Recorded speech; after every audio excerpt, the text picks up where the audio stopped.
अस्सलामुअलैकुम। तो आज हम लोग एक नया कोर्स स्टार्ट करने लगे हैं, नेक्स्ट जेएस। तो हम लोग देखेंगे कि नेक्स्ट जेएस क्यों ज़रूरी है और नेक्स्ट जेएस के साथ आप क्या क्या काम या वो परफॉर्म कर सकते हैं। तो ये बड़ा ही मज़े का फ्रेमवर्क है। लाइक रिएक्ट जेएस का ये फ्रेमवर्क है जिसका हमारे पास नाम है नेक्स्ट जेएस। और अभी हम लोग इसके बारे में डिस्कस करेंगे कि आपको ये जो नेक्स्ट जेएस है ये क्यों करना चाहिए। देन इसके अलावा आपको रिएक्ट के ऊपर इसमें क्या एडवांटेजेस मिलते हैं, देन इसके बेनिफिट्स क्या हैं। इन चीज़ों के बारे में हम लोग बात करेंगे अभी। तो सबसे पहले तो अगर बात की जाए तो नेक्स्ट जेएस के बारे में, तो जो नेक्स्ट जेएस है ये हमारे पास सिंपल एक रिएक्ट जेएस का वेब फ्रेमवर्क है। रिएक्ट जेएस का जिसके जो हमारे जो सारे का सारा रिएक्ट जेएस की बेस ऊपर ही बना है, लेकिन इसमें कुछ एडिशनल इन टेक्नोलॉजीज हमारे पास आ चुकी हैं जिनका आप यूज़ करके एक अच्छी वेब पेज जो है वो क्रिएट कर सकते हैं। उसके अलावा बात की जाए नेक्स्ट जेएस के बारे में, तो ये हमारे पास एक फुल स्टैक वेब फ्रेमवर्क है। मैं नोटपैड ओपन करता हूँ, देन इसके बारे में हम लोग डिस्कस करते हैं कि जो नेक्स्ट जेएस है ये एक फुल स्टैक वेब फ्रेमवर्क है। इसका क्या मतलब है, इसका मीन के आप लोग फुल स्टैक में इसमें आप एपीआईज भी जो है खुद ही क्रिएट कर सकते हैं। अगर आपने पहले जावास्क्रिप्ट के साथ काम किया है या किसी और बैकएंड लैंग्वेज के साथ, तो अगर आपने एपीएस क्रिएट करनी थी तो देन आपको एपीएस उस बैकएंड लैंग्वेज में क्रिएट करनी पड़ती थी। लेकिन अगर आप जावास्क्रिप्ट के साथ काम कर किया है आपने पहले या रिएक्ट के साथ काम किया है, तो देन आपको एपीएस क्या करनी पड़ती थी, नोड जेएस के सर्वर में क्रिएट करनी पड़ती थी। लेकिन जो नेक्स्ट जेएस है इसने इस सोल्यूशन का हमें पक्का हल दे दिया कि आप नेक्स्ट जेएस के फ्रेमवर्क में ही रह के आप बैकएंड का काम जो है वो भी कर सकते हैं। आप एपीएस जो है वो क्रिएट कर सकते हैं। तो ये तो उसका सबसे पहला बेनिफिट और फ्रेमवर्क हो गया हमारे पास कि ये एक फुल स्टैक वेब फ्रेमवर्क है नेक्स्ट जेएस। देन इसके बाद हम लोग इसके और एडिशनल फीचर्स के बारे में बात करेंगे। लेकिन इससे पहले एक चीज़ कि हम लोग जो इस कोर्स में करेंगे वो नेक्स्ट जेएस 13 करेंगे जो इस वक्त लेटेस्ट चल रहा है। नेक्स्ट जेएस जो 12 था या इससे पुराने वेरिएंट थे उनमें कोड थोड़ा सा डिफरेंट था, उनकी फाइल स्ट्रक्चर्स डिफरेंट थे। लेकिन जो इस वक्त लेटेस्ट चल रहा है नेक्स्ट जेएस 13, ये उन सबसे थोड़ा सा डिफरेंट है, बल्कि काफ़ी ज़्यादा, थोड़ा सा नहीं काफ़ी ज़्यादा डिफरेंस है। और इसमें काफ़ी सारी चीज़ें जो है वो नई इंप्लीमेंट की गई हैं और जो बड़ी मज़े की हैं। लाइक इनके बारे में हम लोग साथ साथ डिस्कस करेंगे।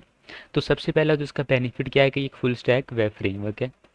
तो उसके बाद इसमें जो नेक्स्ट हमारे पास आगे चीज़ आती है वो ये है कि इसके साथ हम लोग सर्वर साइड रेंडरिंग भी कर सकते हैं, सर्वर साइड रेंडरिंग।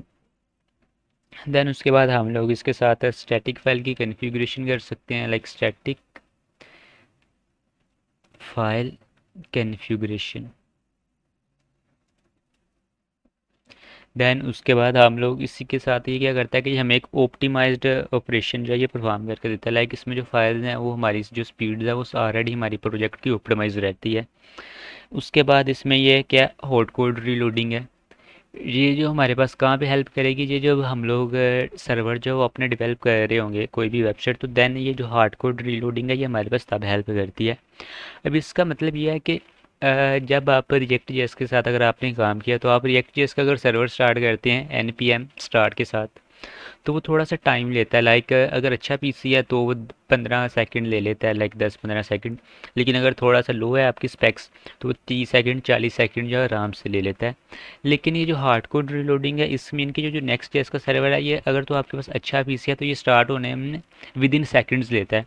2 सेकंड और 3 सेकंड मैक्सिमम में आपका जो सर्वर है वो स्टार्ट हो जाता है। लेकिन अगर आपके पीसी की स्पेक्स थोड़ी सी लो है तो ये 5-6 सेकंड 7 सेकंड में इतना को टाइम लेगा। और ये हमारे पास क्या काम आता है, हॉट कोड रीलोडिंग। उसके बाद इसमें जो इसका एक और बेनिफिट है वो है ये कि API route. API route mean कि हम लोग इसमें कस्टम अपनी एपीआईज को बिल्ड कर सकते हैं बैकएंड की फंक्शनैलिटीज़ के साथ। तो ये इसके कुछ हमारे पास क्या हो गए, फीचर्स वगैरह हो गए। इसके बाद इसके एडवांटेजेस की अगर बात की जाए कि अगर इसके एडवांटेजेस क्या हैं ओवर रिएक्ट जेएस, कि ये है तो रिएक्ट जेएस का वेब फ्रेमवर्क, लेकिन हमें रिएक्ट जेएस की बजाय इसको क्यों यूज़ करना चाहिए, नेक्स्ट जेएस को क्यों यूज़ करना चाहिए। तो इसका जो सबसे पहला हमारे पास फीचर है, सबसे पहला हुआ है SEO friendly site. SEO friendly site कि जो रिएक्ट जेएस के साथ जो हम लोग कंपोनेंट्स बिल्ड करते हैं, जो वेबसाइट बिल्ड करते हैं, उनमें हम लोग एसईओ जो है वो परफॉर्म नहीं कर सकते। तो जो गूगल वगैरह के, इंस्टाग्राम वगैरह के, इनके सर्च इंजन्स के जो बोट हैं, वो रिएक्ट जेएस की साइट्स में से डाटा गेट नहीं कर पाते लाइक, तो जिस वजह से ना हमारे वो कीवर्ड्स कलेक्ट करते हैं, तो जिससे हमारी जो साइट है वो उसकी रैंकिंग भी जो है वो गूगल पे नहीं आती जल्दी। तो उस चीज़ से हटने के लिए, एसईओ फ्रेंडली साइट्स बिल्ड करने के लिए हमारे पास आया है हमारा नेक्स्ट जेएस। कि नेक्स्ट जेएस के साथ आप क्या करेंगे, स्टैटिक फाइल की कॉन्फ़िगरेशन करेंगे, जिससे हमारे पास क्या होगा कि एक तो हमारी वेबसाइट की स्पीड तेज़ हो जाएगी, मीन अच्छी खासी तेज़ हो जाएगी। दूसरा इसमें जो हमारे पास आएगा जी, वो ये चीज़ आएगी कि आप लोग कि एसईओ फ्रेंडली साइट कर लेंगे, मीन आप उसमें कीवर्ड्स ऐड करेंगे, तो ये आपका जो गूगल के बोर्ड्स हैं वो आपकी साइट्स में से आपके जो कीवर्ड्स हैं वो गेट कर लेंगे, और देन उनके रिलेटेड जो है वो सर्च फील्ड में जो आउटपुट जो भी देंगे मीन के देंगे। तो मीन की ये एसईओ फ्रेंडली साइट हमारे पास बिल्ड करता है। उसके बाद ये हमें प्रोडक्शन रेडी मिलता है। अब इस प्रोडक्शन रेडी का मीन है कि आपको जब आप इसको डिप्लॉय करने लगेंगे अपनी वेबसाइट पे, अपनी वेबसाइट जो प्रोडक्शन लेवल पे आएगी, तब आपको कोई एरर फेस करना नहीं पड़ेगा। लाइक जो भी अगर एरर आएगा वो आप डेवलपमेंट कर जब आप डेवलपमेंट कर रहे होंगे तभी आप उन्हें सोल्व कर लेंगे। जब आप प्रोडक्शन लेवल पे होंगे तो आपको कोई भी जो एरर है वो फेस नहीं करना पड़ेगा। उसके बाद ये आता है ख़ास इमेज ऑप्टिमाइजेशन, कि ये हमें बिल्ट इन इमेज ऑप्टिमाइजेशन देता है। अब इसका क्या मतलब है, ऑप्टिमाइज लिख देता हूँ चलें। इमेज ऑप्टिमाइज, इसका मतलब है कि हमारे पास जो इमेजेस वगैरह हमारे पास हम लोग यूज़ करेंगे अपनी साइड में, स्टैटिक साइड में, ये उन्हें खुद ही ऑप्टिमाइज करेगा। हमारे पास इसमें एक इमेज का एट्रीब्यूट टैग आता है जो हम लोग नेक्स्ट जैसे इंपोर्ट करके फिर उसे यूज़ करेंगे। तो वो क्या करेगा कि ऑटोमेटिकली एल्गोरिथम करके जो भी उसने करना होगा, तो आपकी जो इमेज है उनको ऑप्टिमाइज करेगा। इमेज का जो साइज़ का कंप्रेशन है वो भी ज़ीरो कर देगा, और आपकी जो साइट है जिससे उसकी स्पीड जो है वो फास्ट हो जाएगी। देन उसके बाद इसमें मल्टीपल चीज़ें आती है, लाइक डाटा फैचिंग मेथड्स आते हैं। देन इसके अलावा भी और भी इसके मल्टीपल एडवांटेजेस हैं, लेकिन ये क्या, ये बेसिक से हमारे पास हैं इसके एडवांटेजेस। उसके बाद अब बात की जाए फीचर्स के बारे में, लाइक ये तो सारा मैंने जस्ट छोटा सा बता दिया कि नेक्स्ट जिस क्या है, और ये हम लोगों ने इन पर डिटेल पे बात नहीं की, सिंपल आपको जस्ट हल्का सा टच दे रहा हूँ। बाकी हम लोग इनमें डिटेल से बात की सर्वर साइड रेंडरिंग क्या है, स्टैटिक फाइल कॉन्फ़िगरेशन क्या चीज़ होती है, देन उसके अलावा ऑप्टिमाइज ऑपरेशंस क्या होते हैं, सिंपल राउटिंग क्या चीज़ है, लाइक इनके बारे में हम लोग फिर कभी डिटेल से इनके ऊपर डिस्कस करेंगे। उसके बाद हमारे पास आते हैं, लाइक इसमें कुछ चीज़ें हमें मिलती हैं, लाइक इसमें हमें एक ऐप डायरेक्टरी मिलती है, ऐप डायरेक्टरी, जो कि बड़ी अच्छी चीज़ है। लेकिन ना जो नेक्स्ट जेएस की पहली है, लाइक नेक्स्ट जेएस 12 या 11, इनके जो पहले वेरिएंट्स आउट हुए हैं उनमें ऐप डायरेक्टरी नहीं आई, बल्कि जो नेक्स्ट जेएस का जो 13 आई है उसके अंदर ये जो ऐप डायरेक्टरी है इसका एक कंपोनेंट आया, जो कि बड़ी मज़े की चीज़ है। इसके अलावा इसकी लेआउट्स वगैरह हैं, सर्वर कंपोनेंट्स हैं, देन फैच एपीआई एक्सटेंडेड है, मीन इस तरह की मल्टीपल फाइल्स है। हमारे पास जो फंक्शन हैं वो हमारे पास किस में आए हैं, हमारी नेक्स्ट जेएस की ऐप में आए हैं। तो ऐसे बताने की बजाय, थ्योरी करने की बजाय, मैं सारा काम आपको प्रैक्टिकल करके दिखाऊंगा।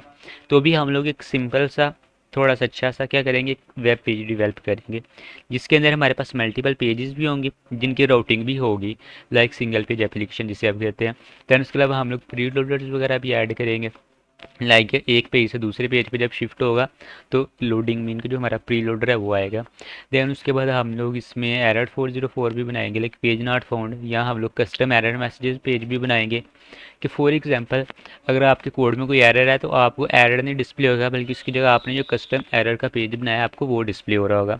मीन इस तरह का काम जो है वो हम लोग इस साइट में, प्रोजेक्ट में करेंगे। तो अगर आप बिल्कुल ही स्टार्टर हैं, लाइक फुली न्यू है नेक्स्ट जेएस में, देन ये जो ट्यूटोरियल है ये आपके लिए काफ़ी हेल्पफुल रहेगा। लेकिन अगर आपका पहले एक्सपीरियंस है नेक्स्ट जेएस में, देन आप इसको स्किप कर सकते हैं, लाइक फिर आपको इसका फ़ायदा नहीं, क्योंकि इसमें हम लोग बेसिक फाइल स्ट्रक्चर के बारे में डिस्कस करेंगे, राउटिंग के बारे में डिस्कस करेंगे, फैचिंग वगैरह देखेंगे। तो अगर आप फुली बिगिनर हैं देन आप ये वीडियो नेक्स्ट कंटिन्यू कर सकते हैं। बाकी जो टाइम स्टैम्प्स हैं वो मैंने नीचे डिस्क्रिप्शन में मेंशन कर दिए हैं। आप अगर किसी स्पेसिफिक पार्ट से अपनी वीडियो को देखना चाह रहे हैं तो देन आप उसे भी देख सकते हैं।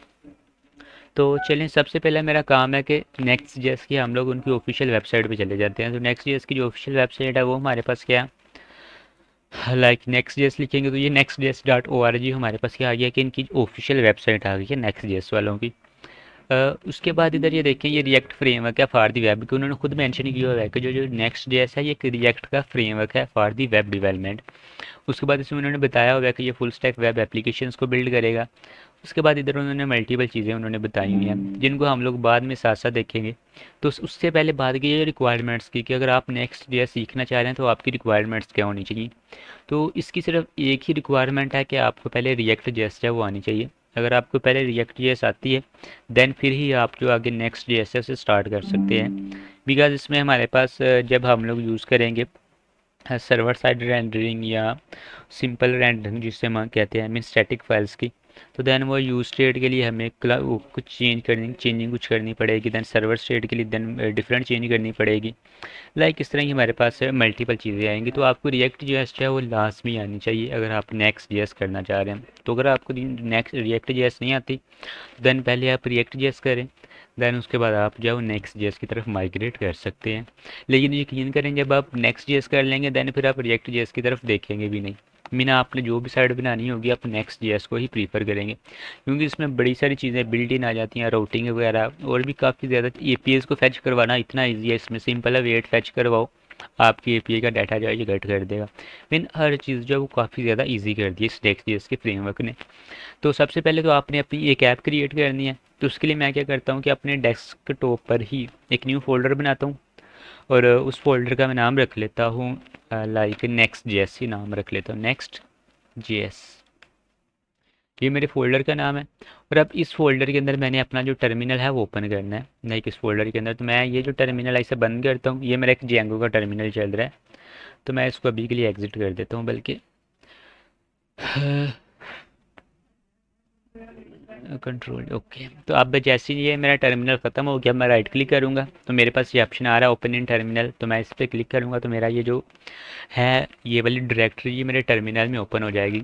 लेकिन अगर आपकी ऐसे नहीं हो रही तो आपको यहाँ तो शिफ्ट को प्रेस करके रखे ना, देन राइट क्लिक करें तो इधर ऑप्शन आ रहा होगा ओपन पावर शेल विंडो है, यहाँ पे इसको प्रेस कर सकते हैं। देन से ये क्या होगा कि आपका जो पावर शेल है वो इसी डायरेक्टरी में ऑन हो जाएगा। या एक और मेथड है कि ये जो ऊपर बॉक्स बना रहा है आप इधर जाएं और इधर आप सिंपली टाइप कर दें CMD टाइप करके एंटर करें तो आपका जो CMD इसी पाथ पे ओपन हो जाएगा। लेकिन खैर मेरे पास गिट बैश वगैरह मल्टीपल टर्मिनल इंस्टॉल हैं तो मैं इधर सिंपल करता हूँ ओपन इन टर्मिनल। जैसे ही मैं ओपन इन टर्मिनल करता हूँ तो चेक दिस के मेरा जो टर्मिनल है इसी पाथ पे ओपन हो गया, लेकिन वजाहत मुर्तज़ा के डेस्कटॉप पे। लेकिन इसमें एक और चीज़ है कि मैं जो टर्मिनल यूज़ कर रहा हूँ मेरे केस में जो मेरा टर्मिनल मैं अभी के लिए यूज़ कर रहा हूँ मैं गिट बैश कर रहा हूँ। लेकिन इससे आपको कोई भी फ़र्क नहीं पड़े, टेंशन नहीं आएगी। लाइक चाहे आप गिट बैश का यूज़ करें, चाहे CMD का टर्मिनल यूज़ करें, पावर शेल का करें, मेन जो है पाथ। तो मेरा जो गिट बैश का इस वक्त टर्मिनल है वो कहाँ पे ओपन है, डेस्कटॉप के अंदर नेक्स्ट जेएस वाला जो फोल्डर है उसमें ओपन है। तो अगर देखें तो सही है कि ये मेरा डेस्कटॉप है और उसमें ये मेरा जो नेक्स्ट जेएस वाला फोल्डर है इस जगह पे मेरा ये जो टर्मिनल है ये ओपन है। तो इधर सिंपल आप अपना CMD भी ओपन कर सकते हैं, बल्कि करके ही दिखाता हूँ। लाइक इसको बंद करके इधर मैं आके सिंपल टाइप कर देता हूँ CMD और एंटर करता हूँ। तो जैसे ही एंटर करूँगा तो देखो कि मेरा जो CMD या मीन सी यूज़र वजाहत मुर्तज़ा उस जगह पे मेरा जो CMD वाला टर्मिनल है ये ओपन हो चुका है। बाकी अगर आपने पावर शेल ओपन करना है शिफ्ट को प्रेस करके राइट क्लिक करें, देन ये ऑप्शन आ रहा होगा ओपन पावर शेल विंडो है, इस पर क्लिक कर दें। तो जैसे इस पर क्लिक करेंगे तो आपका जो पावर शेल है लाइक ये देखो ये पावर शेल जो है सेम उसी पाथ पे ओपन हो चुका है। तो मीन कि इसका कोई टेंशन नहीं, चाहे आप कोई भी टर्मिनल का यूज़ करें इससे कोई लेना देना नहीं। उसके बाद आपको एक और चीज़ नेसेसरी है कि आपका जो लैपटॉप है इसमें नोड जेएस जो है वो इंस्टॉल होनी चाहिए। तो नोड जेएस के बारे में अगर आपको नहीं पता सिंपल आप क्रोम पे जाएं और इधर सर्च करें नोड जेएस। देखिए मैं डायरेक्ट वेबसाइट पे चला गया हूँ, मैं गूगल से आपको जाकर दिखाता हूँ node JS. Simple node JS search करें तो जो सबसे पहली साइट आएगी इधर आप इस पर डाउनलोड वाले बटन पे क्लिक कर दें। जैसे इस वेबसाइट पे जाएंगे तो इधर दो वेरिएंट्स आ रहे हैं, एक LTS आ रहा है दूसरा करंट आ रहा है जिसके अंदर लिखा है लेटेस्ट फीचर, और एक उसके नीचे लिखा है LTS जो इसके नीचे लिखा है recommended for the most user. तो एक चीज़ आप याद रखेंगे जब भी आप काम करें ना नोड जेएस को आपने डाउनलोड करना है तो आपने कोशिश करनी है कि LTS वेरिएंट करें जिसके नीचे लिखा होता है रिकमेंडेड फॉर मोस्ट यूज़र्स, क्योंकि इसके अंदर किसी किस्म का कोई एरर्स फेस करने हमें नहीं पड़ते। ये जो करंट वेरिएंट या लेटेस्ट वेरिएंट आते हैं इनमें कुछ बग्स वगैरह आ जाते हैं, कुछ ग्लिचेस आ जाते हैं। तो क्योंकि ये अभी बीटा वेरिएंट्स में होते हैं टेस्टिंग फेज में, तो आपने कोशिश करनी है कि हमेशा वो वाला नोड जेएस डाउनलोड करना है जिसमें क्या लिखा होगा recommended for the most user. उसके बाद सिंपल से आप ये MSI इंस्टॉलर पे 64 बिट पे डाउनलोड कर लें। अगर आप 32 बिट यूज़ कर रहे हैं तो 32 बिट का यूज़ कर लें, लेकिन मोस्टली हर बंदा 64 बिट ही विंडो यूज़ करता है, तो इसलिए सिंपल आपने 64 वाले बटन पे क्लिक करेंगे तो आपका जो नोड जैसा है ये डाउनलोड हो जाएगा।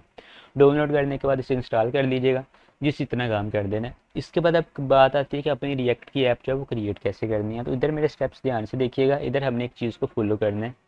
आपने अपने टर्मिनल में कमांड लिखनी है npx क्रिएट -next -ऐप और आगे अपना ऐप का नाम लिखना है। तो मेरे केस में मैं अपनी ऐप का नाम लिख रहा हूँ यूट्यूब।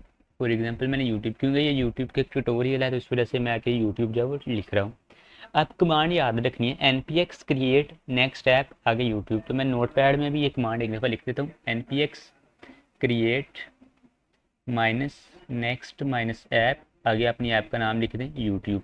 तो इससे ये क्या होगा कि आपकी जो ऐप है वो क्रिएट हो जाएगी। उसके बाद सिंपल आपने काम करना है कि तो उसके बाद सिंपल आपने एंटर पे प्रेस कर देना है। इसके बाद अभी आपने स्टेप्स जो हैं उनको फॉलो कर लेना है कि कैसे जो आपने एक रिएक्ट की ऐप है वो बनानी है, मीन नेक्स्ट की सॉरी।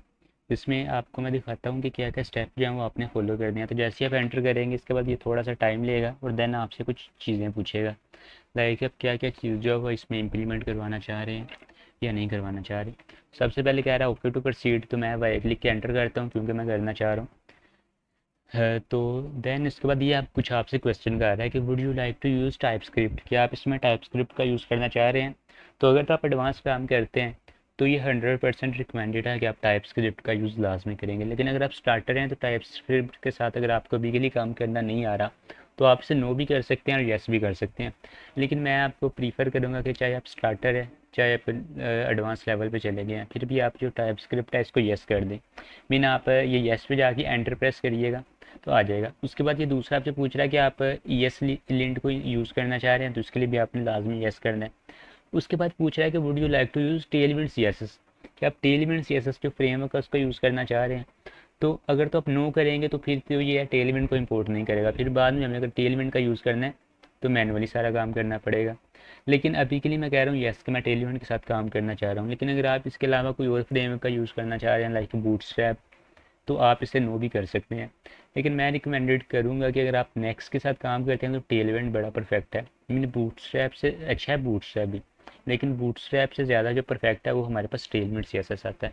तो आपने टेलविंड CSS को येस कर दे। तो मेरे केस में मैं अभी के लिए टेलविंड को येस कर रहा हूँ। उसके बाद वो कह रहे हैं would you like to use SRC directory, इसको आपने नो करना है क्योंकि येस के साथ आप करेंगे तो ये SRC के फोल्डर के अंदर आपकी ऐप बनेगी। देन उसके बाद वो आपको ऐप जो है वो मैनेज करनी पड़ेगी। लेकिन हम लोग रूटिंग सीख रहे हैं, बिगनर हैं, तो मैं इसलिए आपको रिकमेंडेड करूँगा कि आपने SRC का फोल्डर जो है वो कभी भी नहीं क्रिएट करना, इस पर आपने नो कर देना लाजमी। उसके बाद आपने करना है कि would you like to app router, तो इसको आपने लाजमी यस करना है। उन्होंने मेंशन किया भी हुआ है रिकमेंडेड, तो इसको आप यस कर दें। उसके बाद ये पूछ रहा है कि would you like to customize default import alias, तो इसको आप नो कर दें कि जो डिफ़ॉल्ट है वही दे, मैं इसमें कुछ भी कस्टमाइज़ नहीं करूँगा। उसके बाद आप इसे नो करके एंटर कर दें। अब ये जैसे ही आपको वो सारी उसने क्वेश्चन पूछ ली, अब ये क्या करेगा कि आपकी जो नेक्स्ट की ऐप है वो क्रिएट कर देगा। तो चलिए इसे इसका टाइम देते हैं और जो नेक्स्ट की ऐप है उसका क्रिएट होने का वेट करते हैं कि वो कब तक क्रिएट होती है हमारे पास। देन फिर आगे नेक्स्ट जो है वो कंटिन्यू करते हैं। ओके तो मेरी जो ऐप है वो क्रिएट हो चुकी है। फिर उसने मेरे पास तकरीबन तकरीबन 4 मिनट लिए हैं, मीन 3 से 4 मिनट लिए हैं इसको क्रिएट करने में। बाकी अगर आपका इंटरनेट तेज़ होगा तो एक आधे मिनट में ही जो हमारी नेक्स्ट की ऐप है वो क्रिएट हो जाती है सिंपल। तो अब अगर मैं इधर अपने फोल्डर में आऊँ मैं नेक्स्ट जेएस वाले में लाइक दिस, तो चेक दिस किधर हमारे पास हमारा जो यूट्यूब नाम का फोल्डर है वो क्रिएट हो चुका है लाइक दिस, जिस पे हमारी क्या हमारी ऐप है। और जिसे मैं ओपन करता हूँ तो ये मेरी आगे जो मेरी नेक्स्ट की ऐप जो है वो डिफ़ॉल्ट क्रिएट हुई है वो आ चुकी है। तो अब सिंपल मैं क्या करता हूँ कि ये जो मैंने यूट्यूब नाम की अपनी नेक्स्ट की ऐप बनाई है, सिंपल राइट क्लिक करके इसे ओपन विद कोड कर लेता हूँ लाइक दिस। और उसके बाद दूसरा काम करता हूँ कि ये जो टर्मिनल है ये इस वक्त है मेरा नेक्स्ट जेएस के अंदर, तो मैं इधर CD की कमांड यूज़ कर किसके अंदर फोल्डर के अंदर लेता हूँ यूट्यूब वाले फोल्डर में लाइक CD यूट्यूब। तो अब ये यूट्यूब वाले फोल्डर में आ गया, उस फोल्डर में आ गया जहाँ पे क्या हुआ है कि मेरी जो नेक्स्ट की ऐप है वो पड़ी है। इसके बाद अगर आप अपना सर्वर स्टार्ट करना चाह रहे हैं, मीन अगर नेक्स्ट का सर्वर स्टार्ट करना है तो उसके लिए हमारे पास कमांड होती है npm run dev। सिंपल आपने ये कमांड लिखनी है। तो इधर आके भी मैं ऐसे ही करता हूँ, मैं सिंपल एक कमांड लिखता हूँ npm run dev, मीन ये कमांड जो है वो लिख देता हूँ।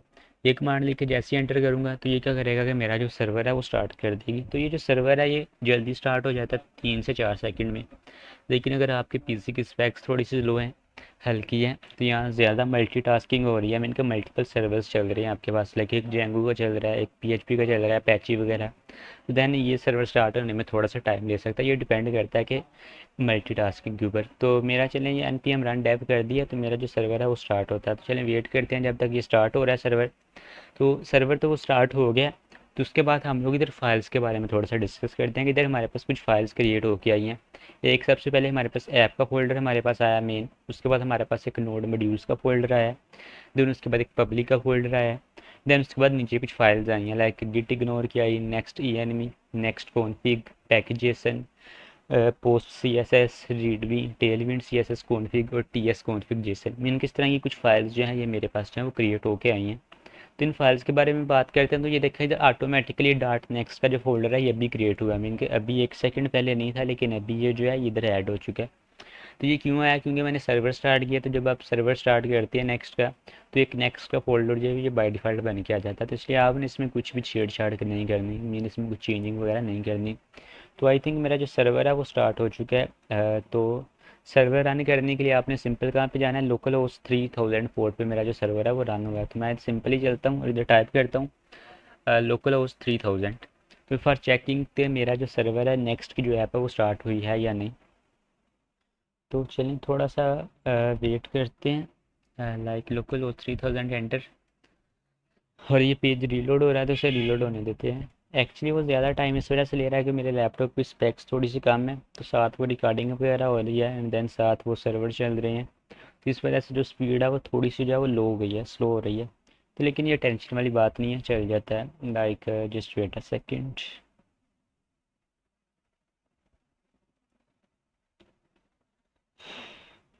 उसके बाद अगर हम लोग अब बात करें इधर के, चलें ये जो सर्वर है ये स्टार्ट होता है लाइक, बल्कि हो गया। चेक दिस के हमारा लोकल होस्ट 3000 पे मेरा जो सर्वर है वो स्टार्ट होके मेरे पास आ गया, लाइक नेक्स्ट जेएस का जो डिफ़ॉल्ट सर्वर है ये आ गया। अब अगर इधर मैं टर्मिनल चेक करूँ तो इधर भी मेरा जो सर्वर है वो चल रहा है। तो ये तो हमारा सर्वर चल गया, बस ओके हो गया। मीन की जो नेक्स्ट की ऐप हमने क्रिएट की उसको हमने रन भी करवा लिया। अब आगे बात करते हैं कि इसमें हमने मल्टीपल फाइल्स कैसे बनानी है या बाकी जो फंक्शनैलिटीज़ हैं वो कैसे करनी है, उनके बारे में डिस्कस करते हैं। लेकिन उससे पहले मैं आपको इन फाइल्स का थोड़ा सा टच देता हूँ, लाइक जो डॉट नेक्स्ट का फोल्डर है, फोल्डर के स्ट्रक्चर्स के बारे में समझाता हूँ। तो मैं इसको थोड़ा सा जूम करता हूँ लाइक दिस। उसके सबसे पहले हमारे पास आया ये dot N E X next का फोल्डर। तो ये जो नेक्स्ट का फोल्डर है इसके अंदर हमारे पास सर्वर की कैशे वगैरह, मीन इस तरह की चीज़ें जो है सारी स्टोर होती हैं, और ये डिफ़ॉल्ट आएगा, आपको इसमें कुछ भी कस्टमाइज़ करने की ज़रूरत नहीं। उसके बाद हमारे पास आता है ऐप वाला फ़ोल्डर, और यही मेन फ़ोल्डर है हमारे पास। मेन के ये जो ऐप वाला फ़ोल्डर बन गया है जिसके अंदर हमारी कुछ फाइल्स हैं, favicon dot ico, global dot C S S, layout dot T S X and page dot T S X. अब ये टी आप इधर जावा स्क्रिप्ट की फाइल भी बना सकते हैं, like page dot J S या अबाउट डॉट जे एस। लेकिन इधर टी एस एक्स इसलिए लिखा रहा है क्योंकि हमने टाइप स्क्रिप्ट को भी इम्प्लीमेंट किया है, जो कि एक अच्छी चीज़ है। तो वो, लेकिन आपको उससे कोई टेंशन वाली बात नहीं, आप इधर भी अभी जी एस की फाइल बनाएंगे तो भी ये चल जाएगा, अगर टी एस एक्स की फाइल बनाएंगे तो भी चल जाएगा, ये टेंशन है। अगर बल्कि आप इधर जी एस एक्स की भी बनाएं, मीन टी की बजाय जी एस एक्स वाली फाइल बनाएं तो भी चल जाएगा, कोई इशू वाली बात नहीं है। इसमें अब हमारे पास कुछ फाइल्स आई हैं like global dot C S S, layout और पेज, और यही मेन फाइल हैं। तो इनके बारे में अभी हम लोग बाद में आते हैं। उससे पहले देखते हैं नेक्स्ट फोल्डर जो मेरे पास है, नोड मॉड्यूल्स। तो आपको पता है कि हमारे पास कुछ मॉड्यूल्स इंस्टॉल होते हैं, मीन कुछ डिपेंडेंसीज होती हैं, लाइक मॉडल्स वगैरह नेक्स्ट जीएस की होगी, देन उसके बाद मल्टीपल चीज़ें होती हैं। तो वो सारा काम हमारे नोड मॉड्यूल्स में होता है, तो आपने इनको नहीं छेड़ना होता। अगर आप रिएक्ट के साथ पता है तो रिएक्ट में भी ये क्रिएट्स होते हैं। इसमें सारे बेसिकली फ्रेमवर्क्स होते हैं जो भी हमने इंस्टॉल किए हैं। उसके बाद आता है पब्लिक का फोल्डर। तो अभी केस में, इस केस में हमारे पब्लिक में फोल्डर में जब होगा कि बिल्ड वगैरह क्रिएट करेंगे, जब हम लोगों ने प्रोडक्शन लेवल पे लेके जाना होगा अपनी ऐप को, देन ये पब्लिक का जो फोल्डर है यूज़ होगा। लेकिन अभी के लिए इसमें सिर्फ दो फाइल्स हैं, एक हमारे पास दोनों इमेजेस हैं, एक नेक्स्ट डॉट एस वी जी है, एक वर्सल डॉट एस वी जी है। इनकी ये दो इमेजेस हमारे पास आई हैं। उसके बाद ये नीचे कुछ फाइल्स आई हैं, लाइक सबसे पहली है E S L entries. Mean के ये हमारे पास कुछ है, एक फ़ाइल बन के आई है जेसन की फ़ाइल। अब ये फ़ाइल बेसिकली है रूल्स फॉलो करेगी कि हमारे नेक्स्ट जैसे कुछ रूल्स हैं राउटिंग के, ये जो भी हम लोग इसमें काम करेंगे उस काम के कुछ हमारे पास रूल्स होते हैं। तो वो जो सारे के सारे रूल्स हैं उनको कोई हम फॉलो करेगी, ये वाली जो फाइल है ये फॉलो करेगी। जिसमें ये देखिए इसने कुछ कोर वेब वाइटल्स हमारे पास कुछ रूल्स होते हैं उनका यूज़ किया गया है। तो आपने इसको भी कभी भी नहीं छेड़ना, मीन इसमें कुछ भी एडिट वगैरह जो है कस्टमाइज़ नहीं करना। उसके बाद नेक्स्ट फाइल आती है गिट इग्नोर। तो गिट इग्नोर की फाइल हमें पता है कि जब आप हम लोग अपना ये प्रोजेक्ट रेपो वगैरह गिट पे करेंगे, मीन गिट हब पे पुल करेंगे, तो देन उसमें ये वो चीज़ें जो स्किप करना चाह रहे हैं आप या इम्प्लीमेंट करवाना चाह रहे हैं, मीन ये सारी चीज़ें उधर ऐड हो जाएंगी। तो ये भी बाय डिफ़ॉल्ट आता है, इसकी भी टेंशन नहीं लेनी। गिट इग्नोर गिट का फोल्डर है, इसका नेक्स्ट जेएस की ऐप के साथ कोई भी लेना देना नहीं। अगर आप इसे फोल्ड डिलीट भी कर दें डॉट गिट इग्नोर को फाइल को, तो वो भी आपका जो प्रोजेक्ट है वो सही चलता रहेगा। उसके बाद आता है next minus E N V. अब ये जो ई एन वी की फ़ाइल है ना, इसमें बेसिकली हम लोग डिफाइंड करते हैं ईपीज़ वगैरह को या कुछ सीक्रेट चीज़ें जिनको हम लोग अपने प्रोजेक्ट में डिस्प्ले नहीं करवाना चाह रहे। लाइक आपकी स्पेशली जो एपीआईज़ होती हैं, लाइक अगर आप कोई एपीआई क्रिएट करते हैं तो आप चाह रहे हैं कि वो एपीआई हाइड रहे अगले बंदे को, मीन के जब आपकी साइट लाइव हो जाए तो किसी को नज़र वगैरह ना आए, तो उसके लिए हम लोग इसका यूज़ करते हैं। लेकिन अभी के लिए हमारा इससे कोई भी लेना देना नहीं है। उसके बाद आता है config, next config dot JS. तो ये एक इंपॉर्टेंट फाइल होती है बेसिकली। इसमें हम लोग क्या करते हैं कि हमारी फाइल की सारी कन्फिगरेशन होगी। अब कन्फिगरेशन का क्या मतलब है, अगर आप अपनी नेक्स्ट जेएस की फ़ाइल में मीन के अपनी नेक्स्ट जेएस के प्रोजेक्ट में कुछ चीज़ इंप्लीमेंट करना चाह रहे हैं या आप कोई काम मैनुअली कुछ करना चाह रहे हैं, कोई एडिशनल इंप्लीमेंट्स करना चाह रहे हैं, तो आपको इसमें कन्फिगरेशन करनी पड़ेगी। लेकिन अभी के लिए मैं फिर से कह रहा हूँ कि कोई इससे लेना देना नहीं, आपने कोई भी कस्टम जो कन्फिगरेशन है नहीं करनी, बल्कि जो डिफ़ॉल्ट हमारे पास आएगी हम लोग उसी के साथ ही काम करेंगे। उसके बाद आता है package Jason and package dot load Jason. Package Jason और पैकेज डॉट जेसन में हमारे पास कुछ फाइल्स होती हैं, इनके वो वाले मॉड्यूल्स होते हैं जो हमारे पास इंस्टॉल हो गए होते हैं। लाइक ये देखो, जब लिखा है यूट्यूब, हमारी ऐप का नाम है, वेरिएंट ये चल रहा है, प्राइवेट रू है। इधर कुछ स्क्रिप्ट्स दी गई हैं कि ये डेवलपमेंट में चलेगा, ये बिल्ड के लिए ये कमांड है। उसके बाद ये उन्होंने कुछ डिपेंडेंसीज दी हैं जो इंस्टॉल है, लाइक नोड इंस्टॉल है, रिएक्ट इंस्टॉल है, रिएक्ट डोम इंस्टॉल है, E S lint, React DOM, tailwind C S S, TypeScript, ये इंस्टॉल है। मीन के जितने मॉड्यूल्स आपके मीन के आपकी नेक्स्ट ऐप में डाउनलोड होते हैं वो सारी तरह। अगर आप इसके अलावा कोई कस्टम मॉड्यूल भी डाउनलोड करते हैं, for example N P M I आगे आप फॉर एग्जांपल एक डाउनलोड करते हैं, Next JS progress bar module download करते हैं, तो बाद में इधर इंप्लीमेंट हो जाएगा। तो अगर आपने टेलविंड और टाइप स्क्रिप्ट को यस किया होगा तो ये देखिए इधर वो दोनों मॉड्यूल जो वो नज़र आ रहे हैं। लेकिन अगर आपने देन उनको नो किया ऐप को क्रिएट करते वक्त, देन फिर वो आपको इधर नज़र नहीं आएंगे। लेकिन अगर आप फिर इंस्टॉल करना चाहें तो आप मैनुअली कमांड लिख के भी इंस्टॉल कर सकते हैं। उसके बाद आता है पोस्ट सी एस एस। ये बेसिकली हमारे पास क्या करती है कि जो हमने टेलविंड सी एस एस की है ना, उसकी कन्फिग्रेशन के लिए ही थोड़ा सा काम करती है ये वाली पोस्ट सी एस एस, इसको ज़्यादा देखने की ज़रूरत नहीं। उसके बाद हमारे पास आती है रीडमी की फ़ाइल। इसमें उन्होंने कुछ थोड़ी सी डॉक्यूमेंटेशन वगैरह दी है, इसको भी छोड़ें, इसको हमें देखने की ज़रूरत नहीं। उसके बाद आती है टेल विंड की। इसमें बेसिकली उन्होंने क्या किया कि हमारी जो टेल विंड की जो हमने फाइल क्रिएट किया, मीन जो टेल विंड सीएसएस है उसकी जो कन्फिग्रेशन है वो सारी सारी वो भी, और ये भी ऑटोमेटिक है। अभी के लिए आपको इसमें भी कुछ भी चेंज करने का काम नहीं करना, मीन आपने इसमें कुछ भी चेंज नहीं करना अभी के लिए। और लास्ट जो हमारे पास फाइल है वो है टी कॉन्फिग जेसन। ये भी बेसिकली हमारे पास है टाइप स्क्रिप्ट की कॉन्फ़िगरेशन की फ़ाइल है, जिसमें हम लोग बाद में कभी काम करेंगे जब हम लोग टाइप स्क्रिप्ट के साथ या उधर मोल्ड मल्टीपल कंडीशन वगैरह ऐड करेंगे। देन आपको इसमें जो सेटिंग्स वगैरह हैं वो चेंज करनी पड़ती हैं। लाइक अगर कोई एक्सपेरिमेंटल या बीटा वर्जन्स आए हैं तो आप उनको इम्प्लीमेंट करना चाह रहे हैं, तो देन इस फाइल का जो है यूज़ होता है। तो अभी के लिए जो हमारे पास मेन काम है जिसके साथ हमने करना है वो हमारा ऐप का फोल्डर है बस। मीन ऐप का फोल्डर जिसके अंदर हमारे पास हमारी global dot C S S की फ़ाइल है। मैं पेज को थोड़ा सा जूम आउट कर रहा हूँ, जिसके अंदर मेरी सारी की सारी सी एस एस लिखी गई है। उसके बाद एक layout dot T S x की फ़ाइल है जिसमें हमारे पेज की लेआउट है, और एक हमारे पास फाइल है हमारा page dot T S x जिसमें हमारा पेज है। अब सबसे पहले बात की जाए what is page dot T S x. तो जो पेज डॉट टी एक्स है वो ये हमारे पास हमारा होम पेज है। बेसिकली ये जो पेज है आपको जो नज़र आ रहा है ना, ये वाला ये नेक्स्ट जेएस, ये बेसिकली हमारा होम पेज है। तो जो हमारा होम पेज का कोड होगा ना, वो हम लोग किसके अंदर लिखेंगे, ये जो page dot T S x की फ़ाइल है इसके अंदर लिखा जाएगा। फॉर एग्जाम्पल मैं इस page dot T S x की फ़ाइल में आ गया हूँ, और इसमें मैं क्या करता हूँ कि जो एडिशनल कोड लिखा है मीन के ये सारा जितना भी एच टी एम एल का कोड लिखा गया है, इसे मैं इस डिव को मेन को बंद करके ये सारा कोड डिलीट करता हूँ, और इसकी जगह एक सिंपल एक डिव का एलिमेंट लेता हूँ, और इस डिव के एलिमेंट में लिखता हूँ h1, और इसे लिखता हूँ this is my next JS first web app. For example मैंने ये लिख दिया। अब अगर इधर आता हूँ तो इधर आके रीलोड करना है पेज को, या लाइक दिस पेज को रीलोड करना है, तो ये क्या करेगा कि सारी साइड चेंजिंग्स हैं जो कर देगा। लेकिन ये मेरा सर्वर थोड़ा सा आई थिंक स्लो चल रहा है किसी इशू की वजह से, तो चलिए इसे भी देखेंगे कि ये क्यों स्लो चल रहा है। हालांकि चलना नहीं चाहिए। तो चेक दिस के वो सर्वर चल गया और this is my first next JS web app जो है वो मुझे H1 की हेडिंग की फॉर्म में मिल रही है। लाइक वो सारी की सारा क्या जो मैंने इधर लिखा है वो मुझे पेज या TSX की फाइल में, और ये कहाँ पे ऐप के अंदर, और ये इन्हीं के साथ हमने मेन काम करना है। तो ये मुझे इसकी आउटपुट जो है वो मिल गई है। बाकी हम लोग इसमें बाद में आते हैं, इसकी तरफ डिटेल से इन पर फोकस करेंगे। तो टाइम स्टैम्प मैंने मेंशन की हुई हैं, आप वीडियो की डिस्क्रिप्शन चेक कर दीजिएगा। तो आप अगर किसी एक स्पेसिफिक पार्ट के ऊपर मूव करना चाह रहे हैं तो देन आप उन टाइम स्टैम्प्स को फॉलो कर सकते हैं। देन उसके बाद हमारे पास आती है layout dot T x x. अब ये जो layout dot T x x है ना, ये हमारे पास हमारी मेन होती है फाइल, क्योंकि हमारे पास जो फाइल बनेगी ना, लाइक आपको मैं कहता हूँ कि स्टैटिक फाइल हमारे पास जो नेक्स्ट जेएस है ये क्रिएट करके देती है।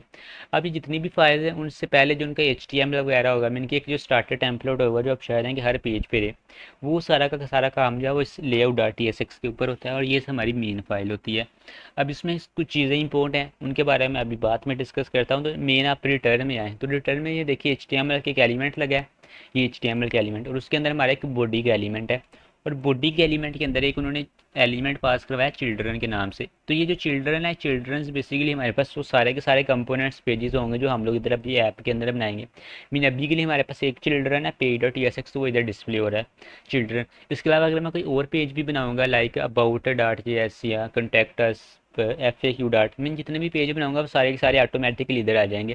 तो हमारा जो HTML का स्टार्टर टेम्पलेट है, HTML बॉडी, उसके बाद ये ऊपर उन्होंने कुछ दिया हुआ है टाइटल एंड डिस्क्रिप्शन वगैरह। इधर अगर मैं टाइटल चेंज करता हूँ, लाइक इधर मैं टाइटल जो है वो चेंज करके कर देता हूँ वेब कोच, लाइक दिस, और सेम इस तरह से जो डिस्क्रिप्शन है वो मैं कर देता हूँ सब्सक्राइब वेब कोच। तो ये हमारे पास जो HTML का हेड टैग है उसकी तरह वर्क करेंगे। तो देखेंगे ये जो टाइटल है वो भी चेंज हो गया, और जो डिस्क्रिप्शन है वो आपको पता है इधर नज़र नहीं आती, वो कहाँ पे नज़र आएगी, वो जब साइट को लाइव करेंगे तो गूगल वगैरह पे वो जो नज़र आती है डिस्क्रिप्शन, तो वो बाद की चीज़ें हैं। तो ये बेसिकली क्या है, हमारी मेन फाइल है जिसके अंदर सारी की सारी फाइल्स यहाँ कन्फिगर होती हैं। अब इसके बारे में कैसे बताऊँ आपको, इसके बारे में हम लोग डिटेल से डिस्कस करेंगे अभी, लेकिन थोड़ी देर बाद। उससे पहले हम लोग क्या करेंगे, पेजेस की तरफ जाएंगे। तो सबसे पहले मैंने आपको बताया कि मेन पेज हमारे पास क्या है, पेज डॉट TSX, जो हमारे पास जो होम पेज पे रेंडर करवा रहा है। अब अगर इसके पे मैं राइट क्लिक करके व्यू पेज सोर्स पे चलता हूँ तो देखोगे ये जो HTML रेंडर करवा रहा है ये पूरी करवा रहा है। पहले doctype HTML lang en head का टैग है, उसमें मेटा के टैग्स हैं। देन उसके बाद अगर मैं आगे आऊँ तो आगे ये CSS की उन्होंने फाइल को लिंक करवाया। उसके बाद आगे ये मल्टीपल CSS की फाइल्स हैं लाइक दिस। तो मीन के ये जो सारी चीज़ें हैं, उसके बाद ये स्क्रिप्ट का टैग है, कहाँ पे चला गया,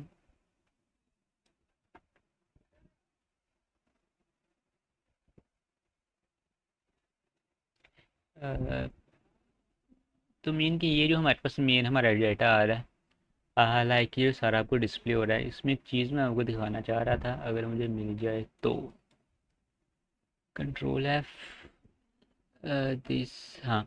तो ये बेसिकली दिखाना चाह रहा था। तो ये देखो कि इसने हमारे ये जो H1 हमने यूज़ किया लाइक दिस, तो इसने हमारी सारी की सारी जो वेब पेज हमने ये वाला जो पेज का हमने व्यू सोर्स किया है, तो इसने उसका सारा का सारा जो कोड है वो दे दिया। मैंने उसके डॉक टाइप HTML भी उस पेज की दिया है, उसका टाइटल भी दिया है, उसमें जितनी भी पेजेस वगैरह लिंक थे। मीन के एक स्टैटिक पेज है वो जनरेट करके दिया है। जैसे आप सिंपल अगर HTML में कोई पेज बनाते हैं, लाइक इधर मेरे पास कोई प्रोजेक्ट पड़ा होगा सिंपल HTML की फाइल मैं आपको दिखाता हूँ अभी। लाइक इधर से मैं चला जाता हूँ नेवर, इधर से चला जाता हूँ 15 टेल.html।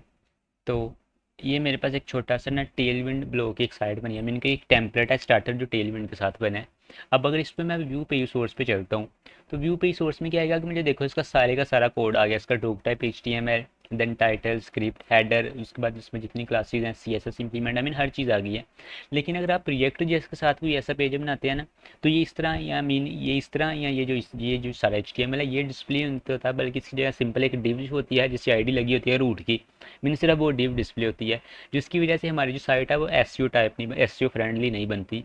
तो ये इस तरह की हमारे इसने एक स्टैटिक पेज बना के दिया है जिससे ये साइट है ये SEO फ्रेंडली भी बनेगी, मैंने कहा ये जो पेज है ये SEO फ्रेंडली बनेगा। बाकी इसके बारे में इन डेप्थ हम लोग कभी बाद में बात करेंगे कि SEO फ्रेंडली का मीन के जो टैग्स वगैरह हैं कैसे इंसर्ट करवाएंगे, क्या टैग्स का सीन है, गूगल का जो सर्च इंजन है एल्गोरिथम कैसे वर्क करेगा, बोट्स कैसे डिटेक्ट करेंगे, मीन वो बात की चीज़ें उन्हें हम लोग फिर कभी डिस्कस करेंगे उनके बारे में। तो ये हमारे पास क्या आएगा कि हमारा सारे का सारा मीन की एक स्टैटिक कोड, जैसे ये कोड एक पेज का उन्होंने दिया, मीन ये साइट है, जिसका ये उन्होंने सारे का सारा कोड दिया है। सेम उसी तरह इन्होंने भी ये जो सारे का सारा कोड दिया सेम इसी फॉर्मेट में दिया है, मीन के doc type HTML then lang. अगर मैं आपको स्टार्टिंग से दिखाऊं तो ये देखो doc type HTML then HTML का एलिमेंट देन हेड का एलिमेंट, फिर उसमें मेटा टैग, मीनिंग कि उसने ये स्टैटिक पेज बना के दिया। अगर हम लोग रिएक्ट जेएस में ये पेज रेंडर करवाते तो उसने ये स्टैटिक नहीं था देना, बल्कि उसकी जो सिंपल एक डिव और उसकी आईडी रूट देनी थी, मीन सिर्फ ये जो है मुझे आउटपुट करवा के दे देना था। तो बाकी इसकी तरफ बाद में बात करेंगे। नेक्स्ट बात करते हैं राउटिंग के बारे में कि राउटिंग क्या चीज़ है। राउटिंग मीन के सिंगल पेज एप्लीकेशन को बिल्ड करना। सिंगल पेज एप्लीकेशन किसे कहते हैं कि पेज को रिलोड किए बगैर हम लोग एक पेज से दूसरे पेज पे मूव ऑन कर सकते हैं। तो रिएक्ट जेएस में आपने काम किया हुआ है तो ओबियसली किया होगा, इसलिए आप नेक्स्ट पे आ रहे हैं। तो नेक्स्ट जेएस में सिंगल पेज एप्लीकेशन के लिए हमें किसका यूज़ करना पड़ता था, रिएक्ट राउटर डोम। हमारे पास एक पैकेज होता है उसका, उसके बारे में उससे हमें यूज़ करना पड़ता था। मीन मैनुअली पहले हमें वो पैकेज डाउनलोड करना पड़ता था NPM की हेल्प से। देन उसके बाद फिर हम लोग राउट्स जो हैं वो कॉल करवाते थे। लेकिन इधर ऐसा नहीं है, इधर हमें बिल्ट इन राउटिंग जो है वो मिल जाती है। तो बिल्ट इन राउटिंग कैसे करते हैं वो सारा देखने से पहले आपने सिंपल अपने प्रोजेक्ट में आए ऐप वाले फोल्डर में, और इधर आके सबसे पहले आपने अपने बनाने हैं कुछ पेजेस।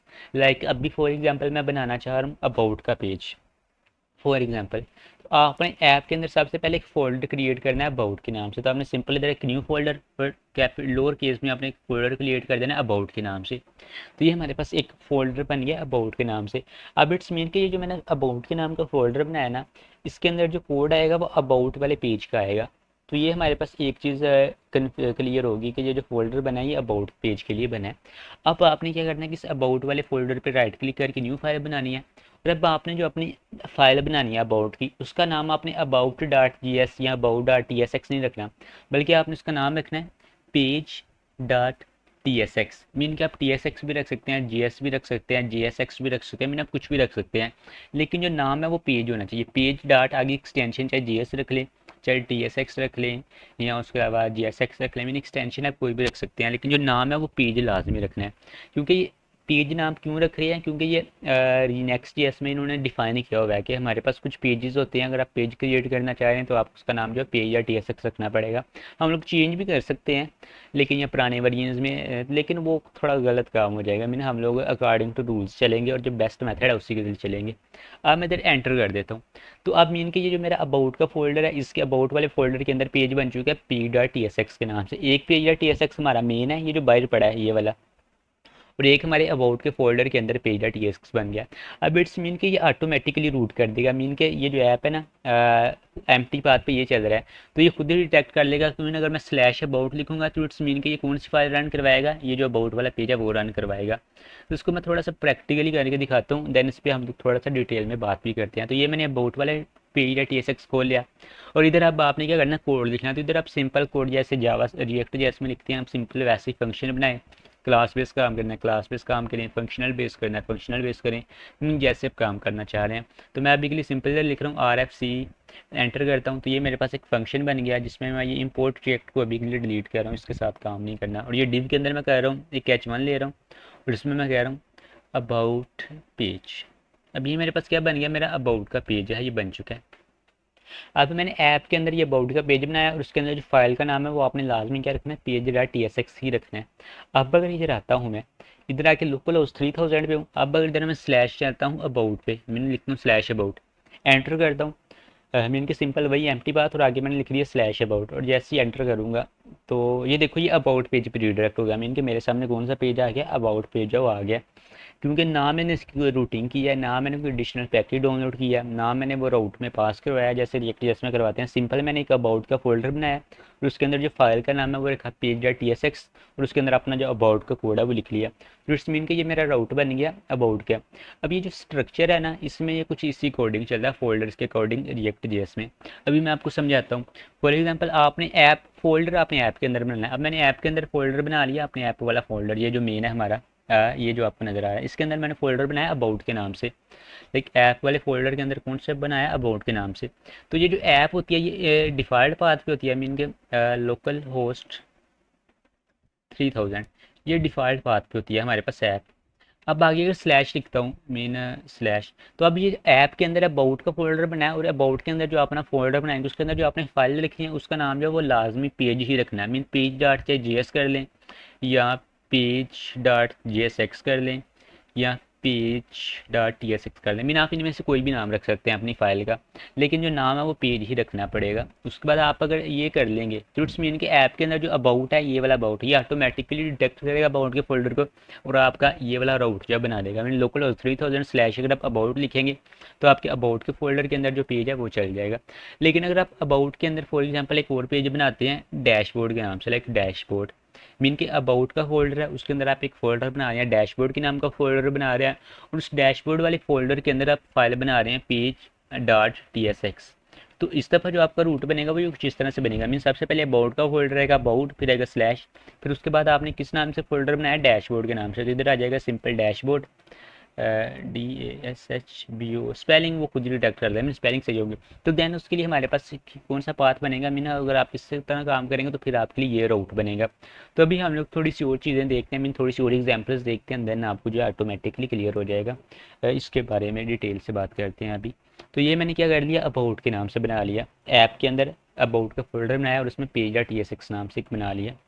अब मैं क्या करता हूँ, इसी ऐप वाले फोल्डर के अंदर एक और फोल्डर बना रहा हूँ कंटैक्ट के नाम से, CONTACT, कंटैक्ट के नाम का फोल्डर बनाया क्योंकि इसमें मेरा कंटैक्टस का पेज आएगा। और इस जो कंटैक्ट का फोल्डर, इसके अंदर जो मैंने फाइल बनानी है उसका नाम क्या रखना है, पेज ही रखना है, लाइक पेज डॉट TSX रख लिया मैंने। तो ये मेरे पास जो पेज है TSX आया, ये किसके लिए आया, मेरे कंटैक्ट के पेज के लिए। तो जैसे फिर से मैं यूज़ करूँ RFC, mean react functional state components का यूज़ कर रहा हूँ, तो ये रिमूव करता हूँ और इसमें मैं H1 के अंदर क्या है ऐप पास करवा देता हूँ, कॉन्टैक्ट पेज, फॉर एग्जांपल मैंने ये पास करवा दिया। अब देखो मैंने इधर कोई रूट नहीं दिया अबाउट का, ये कॉन्टैक्ट का, लेकिन ये कॉन्टैक्ट का फोल्डर बनाया है।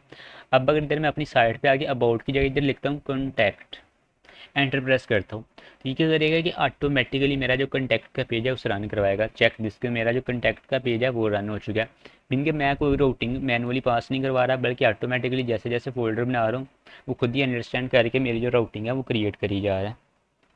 अब बात करते हैं कंपोनेंट्स के बारे में। आप इधर और पेज भी बना सकते हैं, लाइक अबाउट के बाद कॉन्टैक्ट्स का, देन इसके अलावा आप इसमें बना सकते हैं for example FAQ, blogs, mean कोई भी पेज है वो बना सकते हैं। तो उसके लिए सिंपल आपने नया फोल्डर बनाना है एक, जिस तरह का आप बनाना चाह रहे हैं। लाइक अगर आप FAQ का बनाना चाह रहे हैं तो आप FAQ नाम का एक पेज फोल्डर बनाएं और उसके अंदर अपनी फाइल का नाम रखें पेज डॉट TSX। उसके अंदर सिंपल ये जो फंक्शनल कंपोनेंट है इन्हें इंपोर्ट करवा के अपना जो काम है वो आप कर सकते हैं।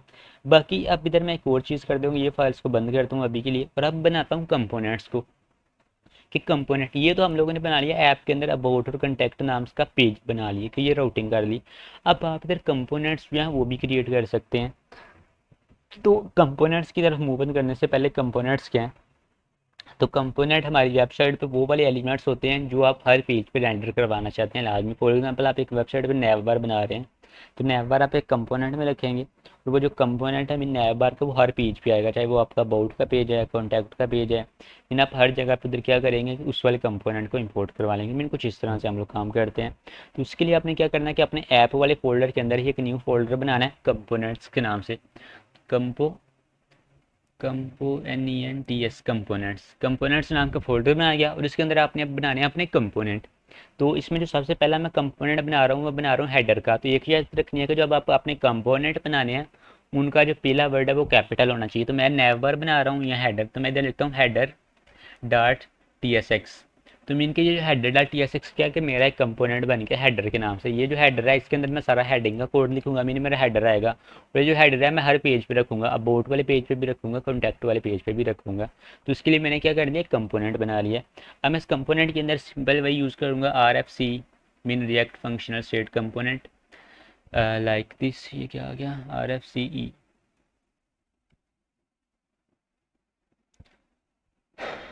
Like this. उसमें ये इंपोर्ट रिएक्ट ये रखी भी रखें, लाइक ये लाइन है इंपोर्ट रिएक्ट, अगर आपसे रखेंगे तो भी कोई इशू नहीं, डिलीट कर दें तो भी कोई इशू नहीं। और इधर मैं टाइप कर रहा हूँ H1 के अंदर हेडर, कि मेरा क्या, मेरे पास हेडर है। अब ऐसे जो हेडर है ये कहीं पर डिस्प्ले नहीं होगा, लाइक देखो ये हेडर नहीं डिस्प्ले हो रहा। अब मैं ये जो हेडर है ये अपने कॉन्टैक्ट के पेज पे भी डिस्प्ले करवाऊंगा, अबाउट के पेज पे भी करवाऊंगा, और मेन जो मेरा होम पेज है लाइक जो सिंपल लोकल होस्ट 3000 पोर्ट पे इस वाले पेज पे, मैं इस वाले पेज पे ये जो तीनों पेजेस हैं तीनों पेजेस पे मैं क्या करवाऊंगा, अपना ये जो कंपोनेंट है इसे डिस्प्ले करवाऊंगा। तो उसके लिए सिंपल मैं सबसे पहले अपने मेन पेज पे जाता हूँ, लाइक ये जो पेज है TSX है मेन होम पेज, इस पर मैं सबसे पहले उस कंपोनेंट को इंपोर्ट करवाता हूँ। तो उसको इंपोर्ट करवाने के लिए सिंपल आप इधर यहाँ इंपोर्ट लिखें, यहाँ आप इधर सिंपल मैं मेरे पास एक ये है इंस्टॉल है एक्सटेंशन, जिस वजह से ये ऑटोमेटिकली इंपोर्ट कर लेता है, लेकिन मैं आपको मैनुअली करके दिखाता हूँ। तो आपने इधर सिंपल लिखना है इंपोर्ट। इंपोर्ट हम लोग क्या कर रहे हैं, हेडर को। तो इधर मैं हेडर लिखा तो देखो उसने नीचे खुद ब खुद ही अंडरस्टैंड कर लिया। मैंने इंपोर्ट हेडर किया कहाँ से, डाट कंपोनेंट हेडर के, ये जो कंपोनेंट का फोल्डर है इसके अंदर जो हेडर वाली फाइल है मीन उसने इंपोर्ट कर लिया। तो आपने रिएक्ट जेएस मुझे पता है पहले की होगी, तो मैं ये जूम करके चलूँगा कि आपको जो पहले रिएक्ट जेएस है वो आनी चाहिए, देन आप ये जो नेक्स्ट जैसे से सीखें। तो अगर आपने पहले रिएक्ट किया है तो ये कंपोनेंट्स वगैरह आपको क्लियर होंगे अच्छे से। तो ये मैंने कंपोनेंट को इंपोर्ट कर लिया। अब इधर मैं होम पेज पे इस कंपोनेंट को कॉल करवाता हूँ। तो उसके लिए सिंपल मैं इधर लिखूँगा हेडर, क्योंकि मेरे जो कंपोनेंट का नाम है वो हमने हेडर ही रखा है, हेडर देन कुछ इस तरह से। तो ये जो मेरा कंपोनेंट है ये आ गया कॉल। अब ये एरर क्यों दे रहा है कि डिव के अंदर सॉरी नहीं दे रहा। ओके, तो ये मेरा हेडर इंपोर्ट हो गया। अब अगर इधर आके मैं पेज को रीलोड करता हूँ तो चेक दिस के पहले वो मेरा हेडर का कंपोनेंट डिस्प्ले हो रहा है, मीन हेडर। देन उसके बाद जो मेरा नेक्स्ट कंपोनेंट डिस्प्ले हो रहा है वो कौन सा हो रहा है, this is my first next JS app. Mean कि मेरा कंपोनेंट भी वर्क कर रहा है, देन उसके बाद मेरा जो पेज का कोड है वो भी वर्क कर रहा है। तो यही सेम इसी तरह ये कंपोनेंट जो है ये मैं अबाउट के पेज पे और कॉन्टैक्ट के पेज पे भी ऐड करता हूँ। मीन कि अभी ये मैंने सिर्फ होम के लिए किया है। अगर इधर मैं लिखता हूँ स्लैश अबाउट, तो अबाउट के पेज पे ये जो हेडर है ये नहीं आ रहा। लेकिन मैं पेज को जूम करता हूँ थोड़ा सा, मैंने पेज को जूम किया तो देखो कि अबाउट के पेज पे ये नहीं आ रहा, लेकिन जैसे ही होम के पेज पे जा रहा हूँ तो होम के पेज पे हमारा जो हेडर है वो आ रहा है। तो अभी सेम मैं क्या करता हूँ कि अपने बाकी पेजेस पे भी से इंपोर्ट करवा लेता हूँ। तो ये मैं गलती से नोड मॉड्यूल का फोल्डर ओपन से बंद करता हूँ। देन अपना चलता हूँ जी अबाउट। अबाउट में पेड टी एस एक्स और इधर इंपोर्ट करवाना है सबसे पहले मुझे किसे, अपने हेडर के कंपोनेंट को। तो मैं इधर सिंपल डायरेक्ट लिखता हूँ उधर header, H E D header. तो ये नीचे इसने खुद ही मुझे सजेस्ट कर दिया, इनके मेरे भी इस कोड में कुछ एक्सटेंशन इंस्टॉल हैं तो उस वजह से उसने खुद ही सजेस्ट करके इंपोर्ट हेडर फ्राम डाटा आगे कंपोनेंट्स, उसने जो हेडर है उसे खुद ही इंपोर्ट कर लिया। अब ये मेरे बोर्ड के पेज पे भी हो गया। अगर आपको नहीं समझ आ रही है मैनुअली खुद भी कर सकते हैं। मैंने पहले आप लिखे इंपोर्ट हेडर फिर फ्राम, आगे आप दो ब्रैकेट्स लगा के अपने हेडर का पाथ दें। तो मेरे केस में जो कंपोनेंट का पाथ क्या, पहले कंपोनेंट का फोल्डर है, देन उसके बाद उसमें मेरा जो हेडर के नाम का फाइल है मीन के कंपोनेंट जो ये पड़ा हुआ है। उसके बाद सिंपल ये जो इंपोर्ट किया उसे इधर कॉल करवाया। अब अगर मैं इधर अबाउट के पेज पे भी चलता हूँ, लाइक मैं लिखता हूँ स्लैश अबाउट, ABOUT अबाउट, तो मेरा ये जो अबाउट के पेज है उस पर भी हेडर जो है वो इंपोर्ट हो चुका है। सेम यही काम है मुझे कॉन्टैक्ट के पेज करना है। उसके लिए मैं पेज डॉट एक्स खोलता हूँ, इधर मैं कर देता हूँ हेडर को इंपोर्ट कर देता हूँ लाइक दिस, कुछ इस तरह से। तो ये मेरा जो हेडर का कंपोनेंट इधर भी इंपोर्ट हो चुका है। तो मेरे कॉन्टैक्ट के पेज पे भी हेडर जो है ये आ चुका है बन के। तो ये अभी के लिए एरर क्यों दे रहा है, एंटर रीलोड करता हूँ सही हो जाएगा। हाँ ओके हो गया। अब ये अबाउट है। अब अगर अबाउट से हट के मैं कॉन्टैक्ट पे चलता हूँ तो कॉन्टैक्ट का पेज आ गया, उस पर भी हेडर जो है ये बन के आ चुके हैं। तो ये मेरे पास क्या आ चुका है, मेरा जो सारा का सारा काम है हो चुका है। अब मैंने आपको बताया था कि मैंने इसमें टेल यूनिट जो है वो डाउनलोड करके रखी है। टेल यूनिट का मीन कि मैंने इसमें टेल यूनिट जो है वो इंपोर्ट की थी। वो आपको याद है जब हमने ऐप इंस्टॉल किया तो मैंने टेल यूनिट पे यस कर दिया था कि टेल यूनिट को इंस्टॉल करो। तो अब जब टेल यूनिट जो है वो मेरे पास इंस्टॉल्ड है। अब अगर इधर मैं कॉन्टैक्ट वाले पेज पे मीन के ये जो है इधर मैं एक क्लास यूज़ करता हूँ, क्लास नेम और इसका मैं रखता हूँ BG माइनस रेड माइनस 600, इनके बैकग्राउंड कलर का रख रहा हूँ। और अगर इधर आके पेज को रीलोड करता हूँ तो चेक दिस कि मेरा जो कॉन्टैक्ट पेज है उस पर जो बैकग्राउंड कलर है वो लग चुका है, जो मीन कि मेरी जो टेल विंड है वो वर्क कर रही है। लेकिन इसमें भी एक वर्क चीज़ आपको याद रखनी पड़ेगी कि ये जो टेल विंड आपकी वर्क कर रही है ना, ये इसकी कोडिंग कर रही है। ये जो आपकी global dot C S S की फ़ाइल है ना, अगर मैं ये सारे को बंद करूँ तो मेरे ऐप वाले फोल्डर के अंदर ही एक हमारे पास फाइल है global dot C S S.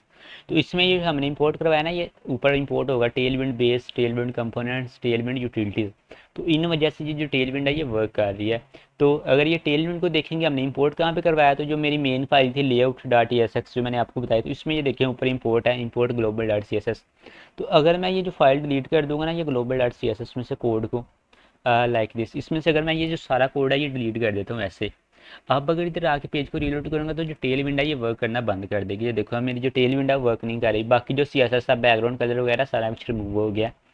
तो अगर आप चाह रहे हैं कि आपकी टेल विंड जो है ये वर्क करती रहे तो आपको क्या करना पड़ेगा कि आपकी जो global dot C S S की फाइल है उसमें ये जो तीन चीज़ें हैं इनको आपने लाजमी रखना है। बाकी ये जो नीचे चीज़ें हैं ना, राउटर, मीडिया, इन सब को डिलीट कर दें मैंने आंखें बंद करके। लेकिन अपनी global dot C S S में तीन चीज़ें लाजमी रखनी है। कौन कौन सी, at the rate element, at the tailwind component and utilities, इनको आपने लाजमी रखना है। अब अगर मैं पेज को रीलोड करता हूँ तो देखेंगे कि वो जो मैंने बैकग्राउंड कलर रेड किया था वो तो मेरा चल गया, बाकी उसके अलावा जो एडिशनल चीज़ें थी वो बैकग्राउंड कलर बॉडी का ब्लैक था और कलर फ़ॉन्ट वाइट था, वो सारा एडिशनल CSS थी, तो मैंने सारी की सारी एडिशनल CSS रिमूव कर दी है।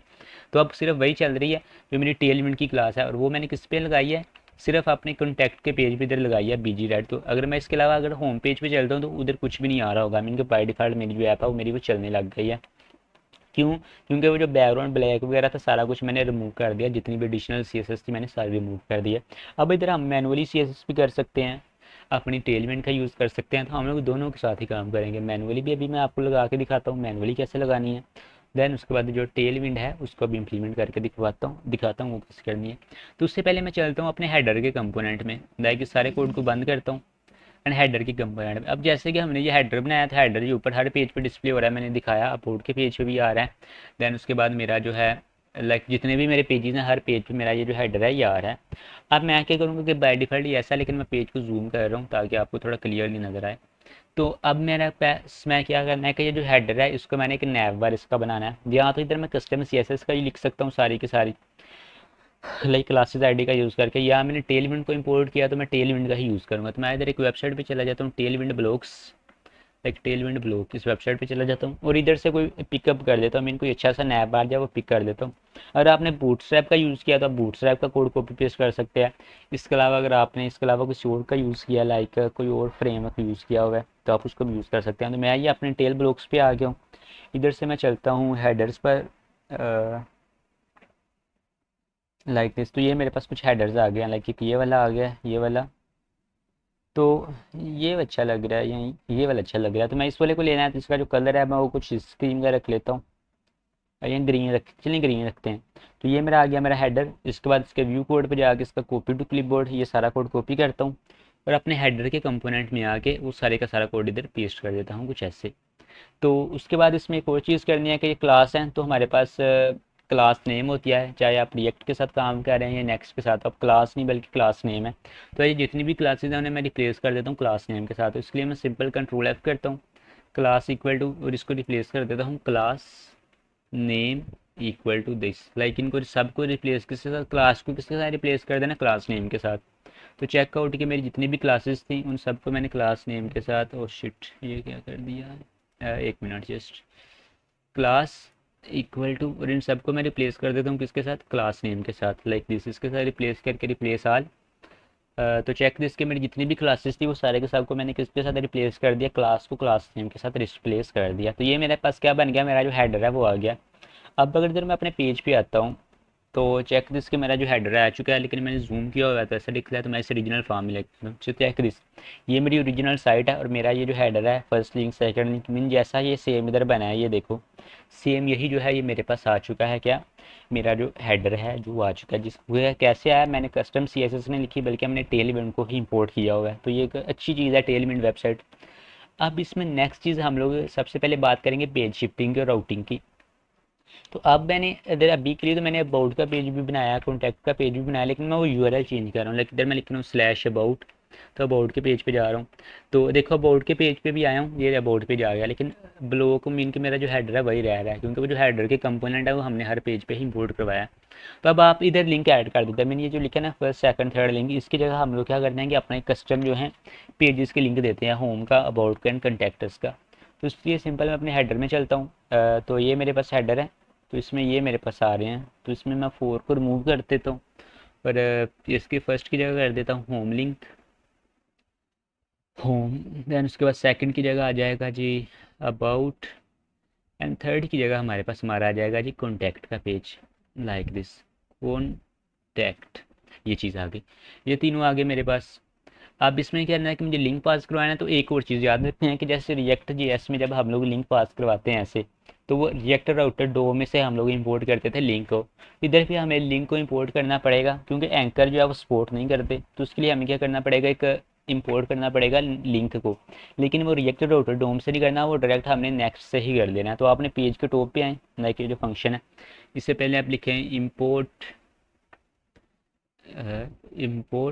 लिंक लाइक मैंने ये लिख के एंटर किया इंपोर्ट लिंक, तो उसने ऑटोमेटिकली मेरे, क्योंकि मेरी एक्सटेंशन जो है वो खुद ही डिटेक्ट कर लेती हैं, अच्छी एक्सटेंशन है।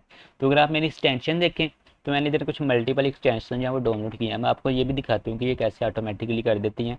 एक है ऑटो रीनेम टैग है, देन उसके बाद एक ब्लैक बॉक्स एआई कोड है, देन उसके बाद जो एक्सटेंशन है वो ये वाली है ES7 Redux GraphQL react native snippet. ये बड़ी ही अच्छी जो है, सबसे मेरी मज़े की फेवरेट जो एक्सटेंशन है during the working for React सोन है, React JS and Next JS. तो ये वाली जो एक्सटेंशन है ये बड़े काम आती है, क्योंकि उसके बाद इसके लिए मैंने की हुई है प्रीटियर, देन उसके बाद ये react JS code snippets, then उसके बाद टैब 9 ऑटोबोट, ये टेलविंड CSS।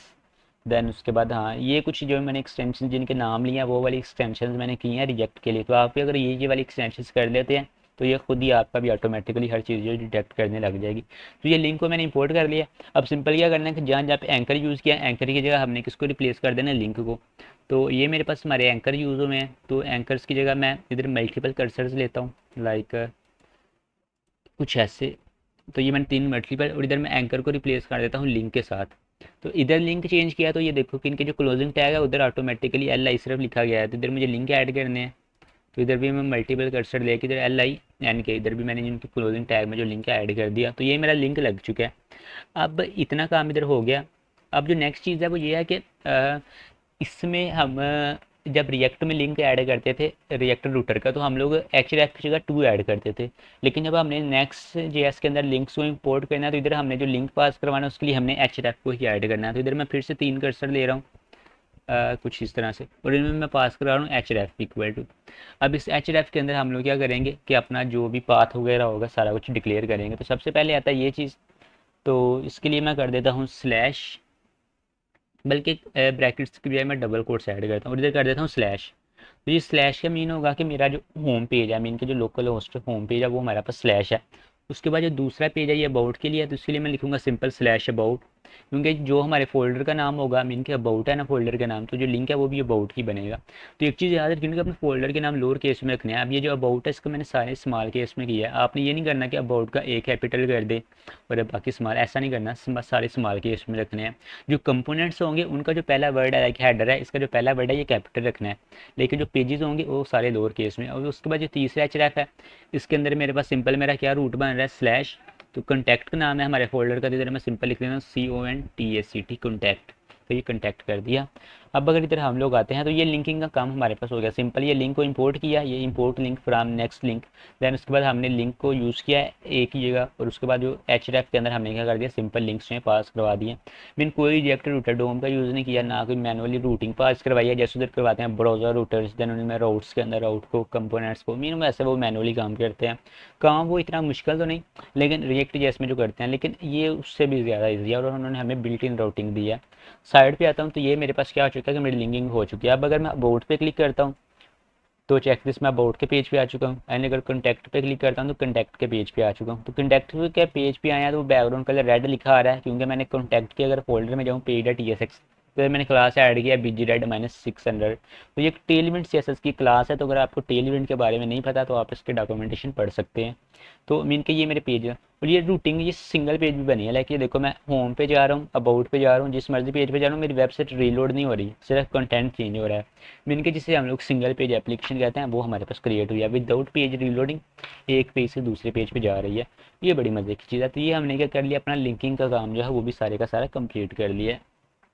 तो यहाँ तक तो हमने क्या किया कि अपनी जो बेसिक सी ऐप है वो क्रिएट की है। अब इसमें मैं एक वादी और चीज़ ऐड कर देता हूँ। मीन के अभी एक कंपोनेंट बनाया हेडर के नाम से, और इधर एक और कंपोनेंट बना देता हूँ कंपोनेंट के फोल्डर के अंदर फूटर के नाम से, कि हर पेज के लास्ट पे फूटर भी तो लाजमी होगा ना। तो इधर मैं एक न्यू फाइल बनाता हूँ, उसका नाम रखता हूँ फूटर डॉट TSX। टैक्स नहीं, सॉरी टैक्स तो ऑलरेडी गवर्नमेंट ने बड़ा लगाया है हम पे, टैक्स नहीं रखना बल्कि TSX रखेंगे। तो ये हमारे पास आ गया फूटर डॉट TSX के नाम से, और उसके अंदर हम लोग अपने फूटर का कोड लिखेंगे। तो इसके लिए मैं सिंपल फिर से क्या कर रहा हूँ, रिएक्ट फंक्शनल स्टेट कंपोनेंट को इंपोर्ट कर रहा हूँ डिफ़ॉल्ट को। उसके बाद ये एडिशनल रिमूव कर रहा हूँ, और फूटर भी मैं मैनुअली नहीं बनाऊंगा बल्कि टेल ब्लॉक से एक फूटर जो है वो भी गेट कर लेता हूँ। इधर मैं देखता हूँ फूटर कहाँ पे पड़े हैं,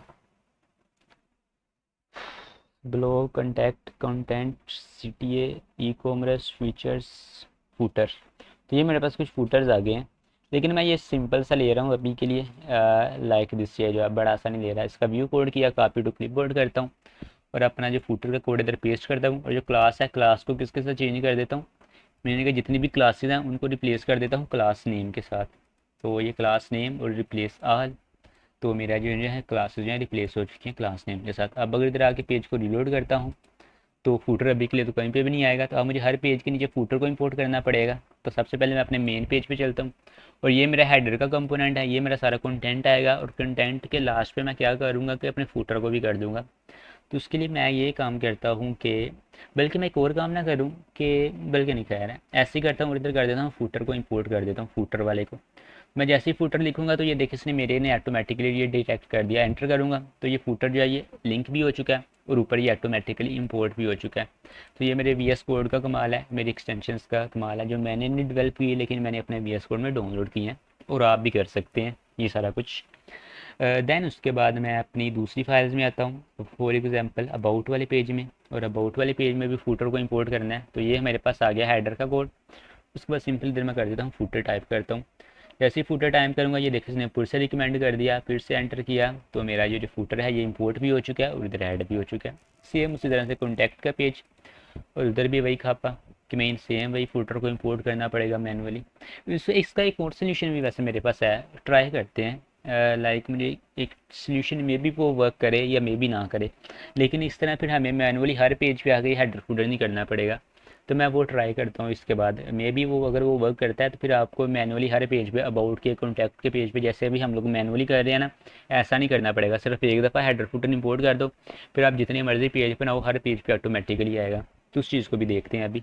तो चेक तो इसके ये मेरा जो है ये आ चुका है मेरा फूटर। अभी कॉन्टैक्ट का पेज है, अबाउट के पेज पे भी आ रहा है, होम के पेज पे भी आ रहा है। तो मैं थोड़ी सी क्लासेस ऐड करता हूँ यार। लाइक ये अबाउट का पेज है, बीजी डेट 6 की है, उसके बाद इसे मैं P5 कर देता हूँ, और टेक्स्ट को मैं थोड़ा सा कलर दे देता हूँ, टेक्स्ट माइनस वाइट, इनके कोई अच्छा सा कलर देता हूँ रेड के साथ। रेड पे वाइट ये अच्छा लगेगा, तो मैं ये वाइट कर देता हूँ। तो मेरा जो कॉन्टैक्ट पेज है वो कुछ ऐसा बन गया। उसके बाद इसमें एक और क्लास ऐड कर देता हूँ, टेक्स्ट माइनस सेंटर। एक मज़े की चीज़ जो हमारे पास टेलविंड है, इसकी काफ़ी सारी क्लासेस जो हैं वो मैच करती हैं बूटस्ट्रैप के साथ। तो अगर आप बूटस्ट्रैप के साथ काम करते हैं, टेलविंड के साथ कभी काम नहीं किया, तो मैं आपको रिकमेंडेड करूँगा कि थोड़ी देर आपकी लगेगी, सिर्फ 1 से 1.5 घंटा, और आप टेलविंड में भी एक्सपर्ट हो सकते हैं। तो टेलविंड की तरफ लाजमी मूव करें, ये बड़ा अच्छा फ्रेमवर्क है, ये काफ़ी सारी चीज़ें ये बिल्ट इन देगा। तो मैं सिंपल करता हूँ कि जितनी भी क्लासेस मैंने इसके लिए लिखी हैं कॉन्टैक्ट पेज के लिए, इन सारी क्लासेस को इधर से कॉपी करता हूँ, और हर पेज पे मैं इनके अबाउट पेज के H1 में भी ये क्लासेज ऐड कर देता हूँ, और जो मेरा मेन सिंपल है लाइक ये वाला page.tsx, इसके H1 में भी ये क्लासेज ऐड करता हूँ। उसके बाद करता हूँ ये सारी फाइलें एक दफ़ा क्लोज कर देता हूँ, मैं क्लोज ऑल सारी फाइल्स को। तो चेक दिस के ये मेरा कॉन्टैक्ट का पेज बन गया। उसके बाद अबाउट के लिए अबाउट का पेज, होम के लिए होम का पेज, मीन के मेरा सारी जो पेज है एक टेम्पलेट जो है वो बिल्ड हो चुका है। अब आप सर मल्टीपल चीज़ें कर सकते हैं, बिल्कुल कर सकते हैं, बल्कि मैं करता हूँ यार। अभी टेल विंड कितने चलते हैं, और इधर हम लोग कुछ चीज़ें ऐड करेंगे। लाइक सबसे पहले होम पेज है, तो होम पेज के लिए इधर मैं देखता हूँ मेरे पास क्या पड़ा हुआ है, हीरोज़। तो एक ये हीरो लेते हैं, इसका मैं व्यू कोड करता हूँ, कॉपी टू क्लिपबोर्ड। एक और मैं एक चीज़ बताता हूँ आपको कि अगर फॉर एग्जांपल आप, अब मैंने ये जो कोड कॉपी किया है, जब मैं इधर से पेस्ट करूँगा तो मुझे क्या करना पड़ेगा कि क्लासेस को चेंज करना पड़ेगा क्लास नेम के अंदर। तो उसके लिए हमें इसका भी एक क्विक सोल्यूशन मिलता है। आप क्रोम पे जाएँ और इधर लिखें HTML टू एजेक्स कन्वर्टर, मैंने सिंपल आप ये सर्च करें, तो ये जो सबसे पहली वेबसाइट आएगी एजेक्स, आई थिंक यही है, code beauty, let me check. नहीं ये वाली, ये भी वैसे कर सकती है, लेकिन मैं एक और देखता हूँ, वो बड़ी मज़े की साइट है, HTML टू एजेक्स कन्वर्टर।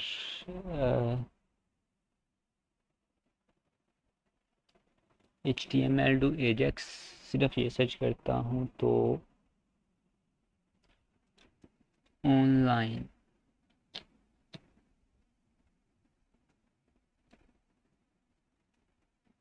अभी वो वेबसाइट नहीं आ रही, पहले वो रिकमेंडेड ही करती थी, वो मैं देखी वेबसाइट थी, लेकिन कोई नहीं, ये आ गई, ऐसे का ही यूज़ कर लेते हैं।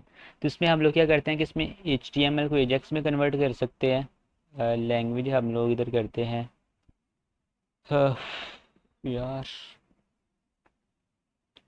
बल्कि छोड़ो यार, क्या करना है इसको, इसमें मैनुअली ही हम लोग करते हैं। मीन के ये मेरा होम का पेज है, page.tsx, इसमें मैं क्या करता हूँ कि ये जो सारा कुछ है इसे रिमूव करके किसी की जगह अपना जो कंपोनेंट हमने किया है उसे पेस्ट करते हैं, और जिसमें ये जो क्लासेस यूज़ की हैं, क्लासेस इक्वल को मैं रिप्लेस कर देता हूँ क्लास नेम के साथ। सबसे पहला काम तो ये करेंगे।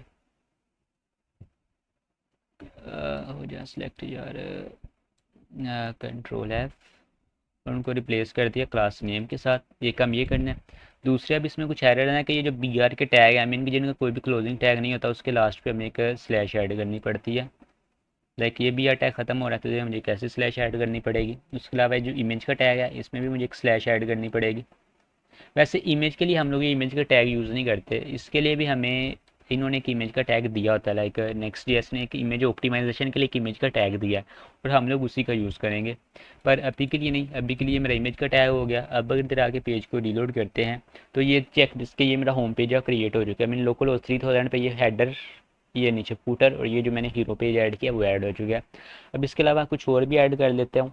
होम पेज पे तक थोड़ा सा लंबा तो बने ना होम पेज, पता चले कि हमारा होम पेज है। उसके बाद ये स्टेप्स हैं, इन्हें छोड़ो। अ, ये भी नहीं, ये भी नहीं। आवर टीम, हाँ आवर टीम ऐड कर देते हैं। लाइक ये वाला सेक्शन आवर टीम वाला। तो इधर मैं क्या करता हूँ, इसका भी view code, copy to clipboard, फिर से प्रीव्यू। यार ढूंढते हैं HTML2 एजेक्स, वो तो अब खैर मिल नहीं रहा। तो जो है उसके साथ काम, क्योंकि ऐसे मुझे मैनुअली पहले मैं क्लास को चेंज करूँ फिर वो उसको चेंज करूँ, बोरिंग सा काम हो जाता है। तो अगर ऑनलाइन टूल अगर मिल रहा है तो उसका यूज़ करके डायरेक्ट कन्वर्ट करते हैं। हमें मैनुअली क्यों खपना है, ऑटोमेटिक करते हैं हर चीज़। अच्छा, इसी वेबसाइट पे मैं आ जाता हूँ, यहाँ एजेक्स। इस वेबसाइट का नाम भी नहीं याद, वो बड़ी मज़े की साइट थी। मे भी मैंने इधर कहीं की हो, कॉल पिन की हो। Welcome to no.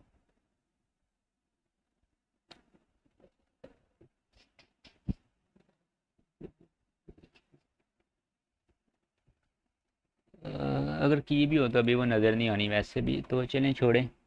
इसमें मैं क्या करता हूँ कि अपना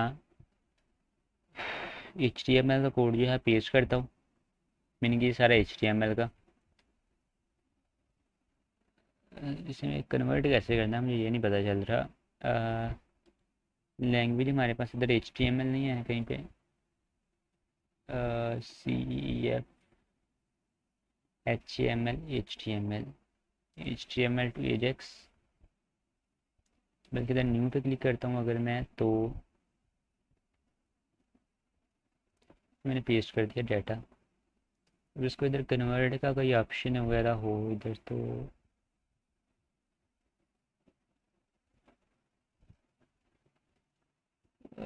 ये तो काउंट करके बता रहा है। HTML टू एजेक्स कन्वर्टर एक टूल था, वो भी मिल नहीं रहा मुझे। HTML गूगल से करते हैं, HTML to JSX code converter, code beauty आ रहा है बार बार।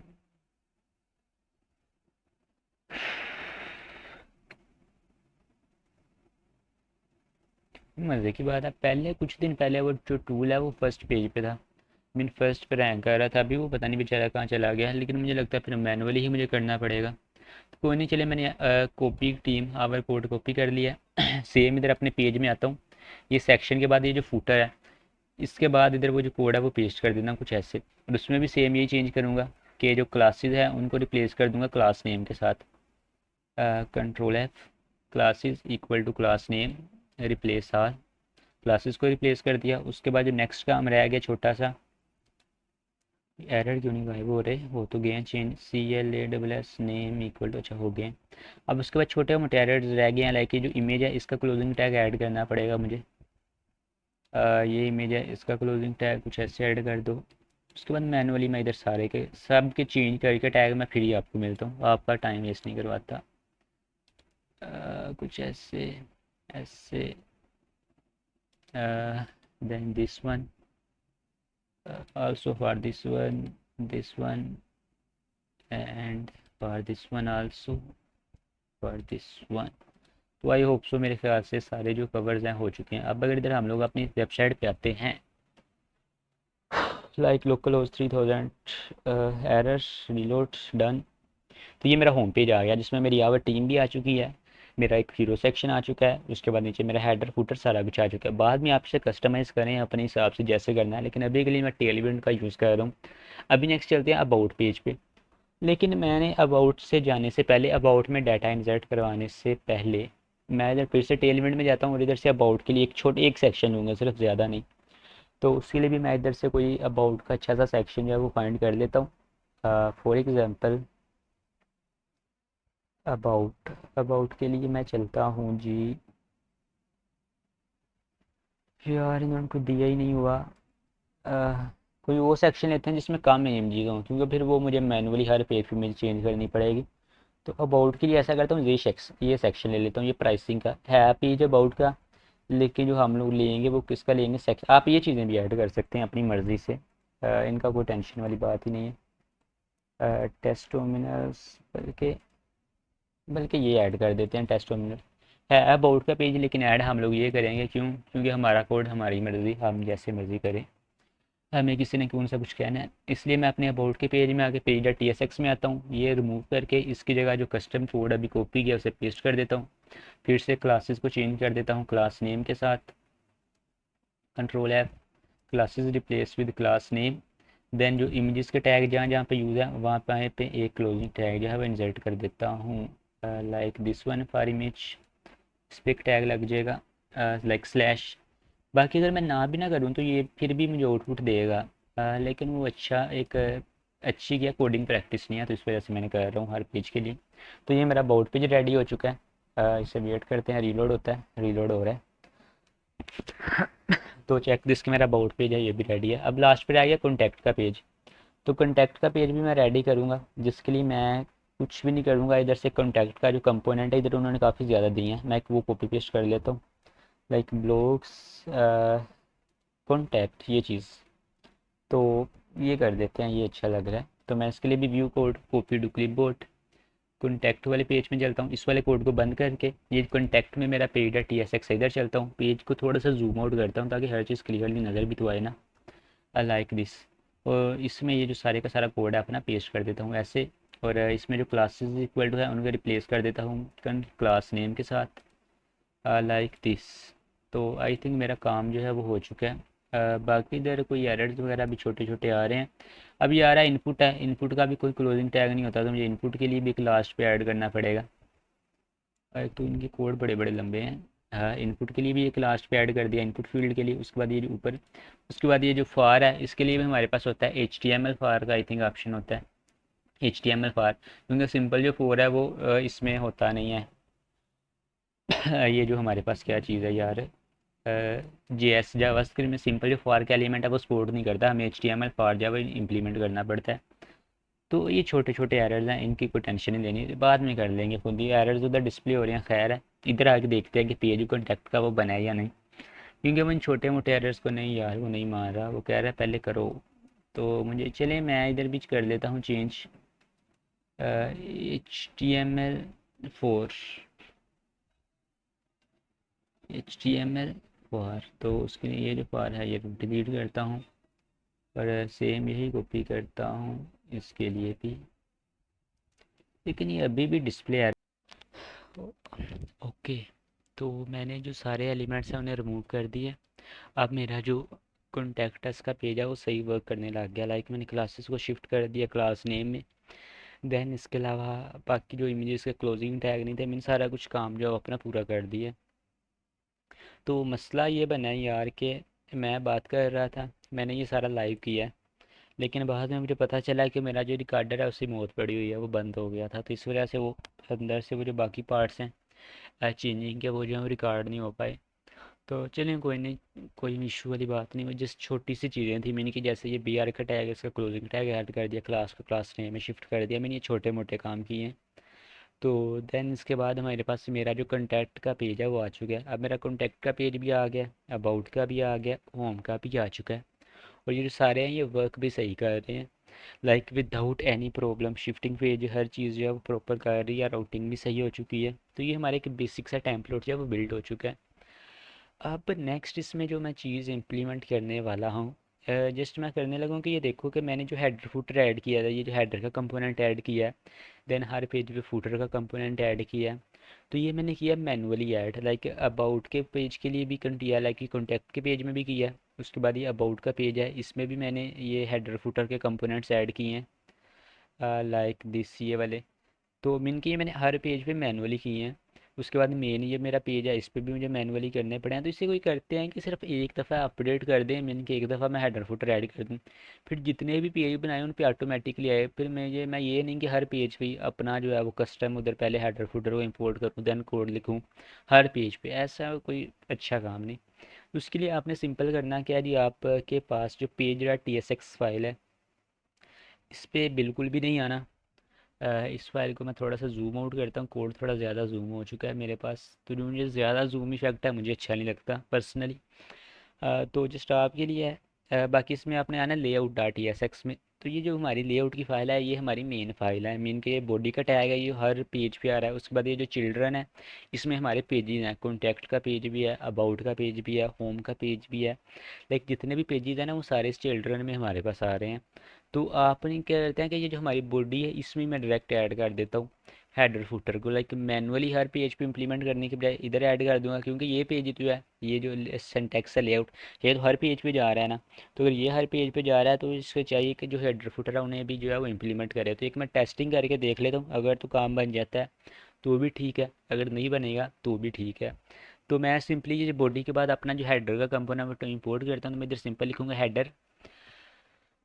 तो जैसे ही मैं हेडर लिखूंगा तो ये देखो इसने मेरे कोड ने ऑटोमेटिकली रिकमेंडेड कर दिया, लिखा हेडर आगे डॉट कंपोनेंट, हेडर के कंपोनेंट के फोल्डर में से हेडर को इंपोर्ट करना। तो जैसे इस पर मैं क्लिक करूँगा तो चेक दिस के मैंने इधर भी हेडर इंप्लीमेंट कर लिया, और जो ऊपर है वो ऑटोमेटिकली मेरा हेडर जो है वो इंपोर्ट भी हो चुका है। तो ये काम किया मेरे वी एस कोड ने, मीन जो मैंने इसमें एक्सटेंशंस डाउनलोड किए हैं उनकी हेल्प से इन्होंने क्या कर दिया कि मेरा जो हेडर है उसे ऑटोमेटिकली इंपोर्ट कर दिया।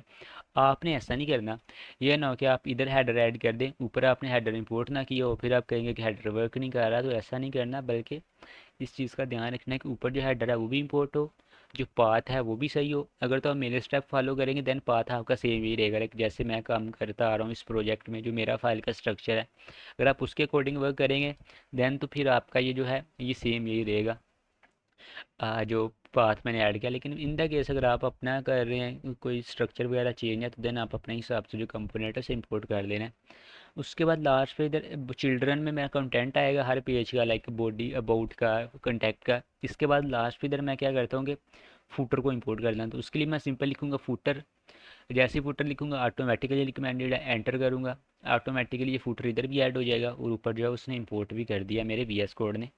आपका वी एस कोड भी ये सारे काम कर सकता है, जिस उसमें आपको क्या करना पड़ेगा कुछ एक्सटेंशंस को इम्प्लीमेंट करना पड़ेगा। बाकी टेंशन नहीं लेने की, ये नहीं कि मेरा कोड कोई वी एस कोड कोई पता नहीं क्या है कि वो कर रहा है ऑटोमेटिकली, नहीं। बल्कि मैंने कुछ एक्सटेंशन किए हैं जिनकी हेल्प से ये सारा काम हो रहा है। तो मैं आपको एक्सटेंशंस थोड़ी सी बताता हूँ कि कौन सी एक्सटेंशन है।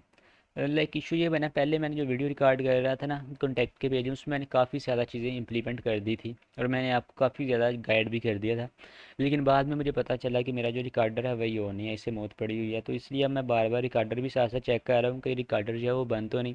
बाकी आपके एक्सटेंशन जो है वो दोबारा बताता हूँ कोड के लिए। सबसे पहली मेरी ऑटो रीनेम टैग है, देन उसके बाद मैं यूज़ करता हूँ ब्लैक बॉक्स एआई कोड। ये करता है कि कुछ सम टाइम मेरे कोड ब्लॉक को ये ऑटोमेटिकली क्या करता है जी डिटेक्ट करके कोड जो है वो मुझे दे देता है ऑटो एआई बेस। उसके बाद मैं यूज़ करता हूँ इधर जी ES5 रिडक्स ग्राफ क्यूएल, और ये सबसे मज़े की एक्सटेंशन यही है। जब अगर आप रिएक्ट जेएस के साथ नेक्स्ट जेएस के प्रोजेक्ट में काम कर रहे हैं तो ये जो ES7 रिएक्ट रिडक्स नाम याद रखें, ES7 React Redux GraphQL React minus native snippets, ये वाली जो एक्सटेंशन है मज़ेदार एक्सटेंशन है और इसी का मैं यूज़ कर रहा हूँ। तो उसके बाद नेक्स्ट जो आपने करनी है वो आपने कर लेनी है जी प्रीटियर।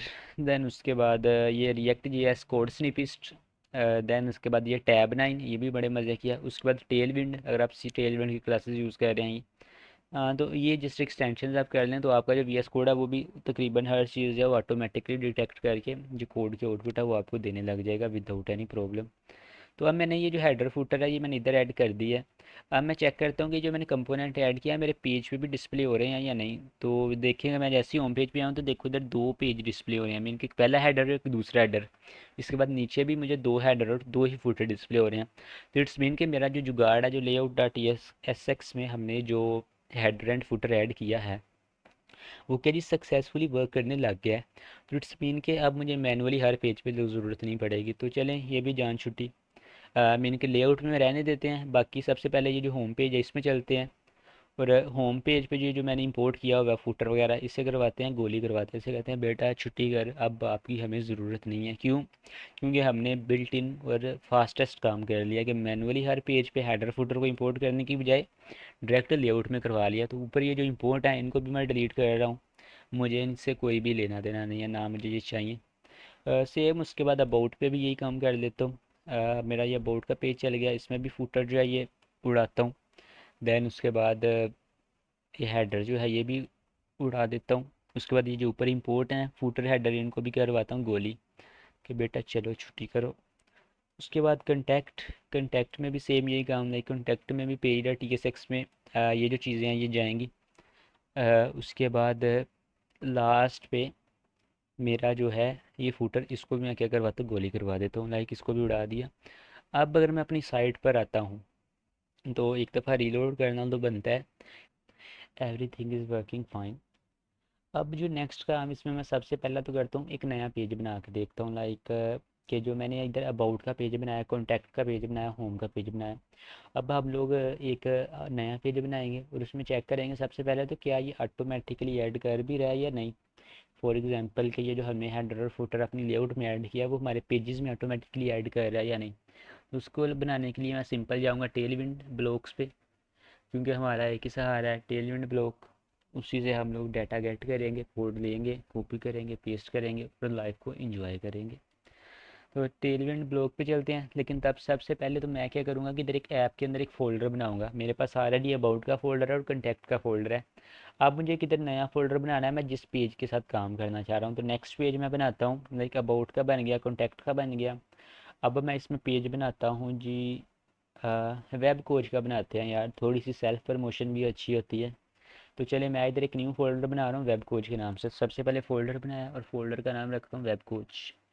और उसके बाद जो इसमें मैंने फ़ाइल बनानी है उसका मेरे पास क्या नाम होगा, page.tsx टाइप स्क्रिप्ट। और इसमें अपना रिएक्ट फंक्शनल स्टेट कंपोनेंट को एक्सपोर्ट करेंगे। यार ये एक्सटेंशंस थोड़ी स्लो हो गई हैं, पता नहीं क्या इशू बना है। ये स्पीड से वर्क नहीं कर रही। लाइक RFC एंड देन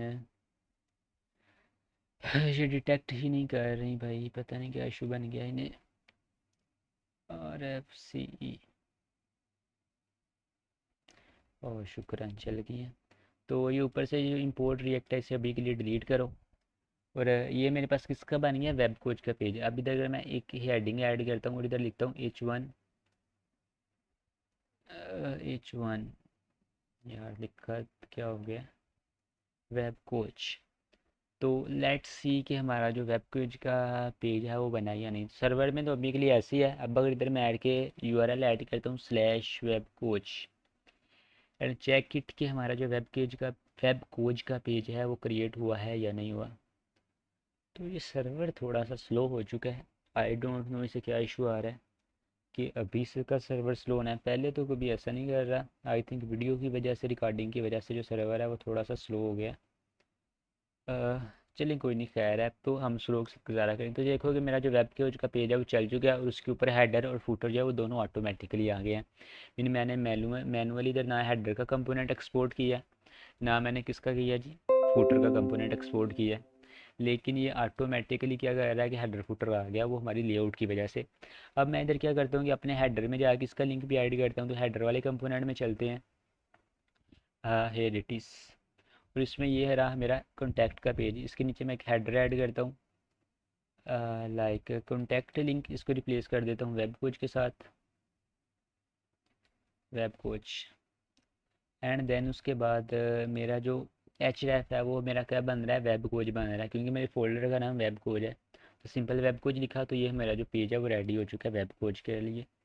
तो इधर ऑटोमेटिकली ऐड हो जाएगा सर्वर जैसे रीलोड होता है। हो जाए यार, क्या कर रहा है। चलिए खुद ही रीलोड कर लेते हैं मैनुअली, अगर वो नहीं कर रहा खुद से। तो ये देखो वेब कोच लिंक जो है वो ऐड हो चुका है।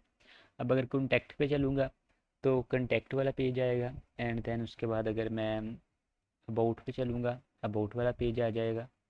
लाइक जो भी मैंने पेज बनाया है वो सारे के सारे पेजेस जो हैं वो ऐड हो जाएंगे। यार क्या इशू आ गया मेरे लैपटॉप को।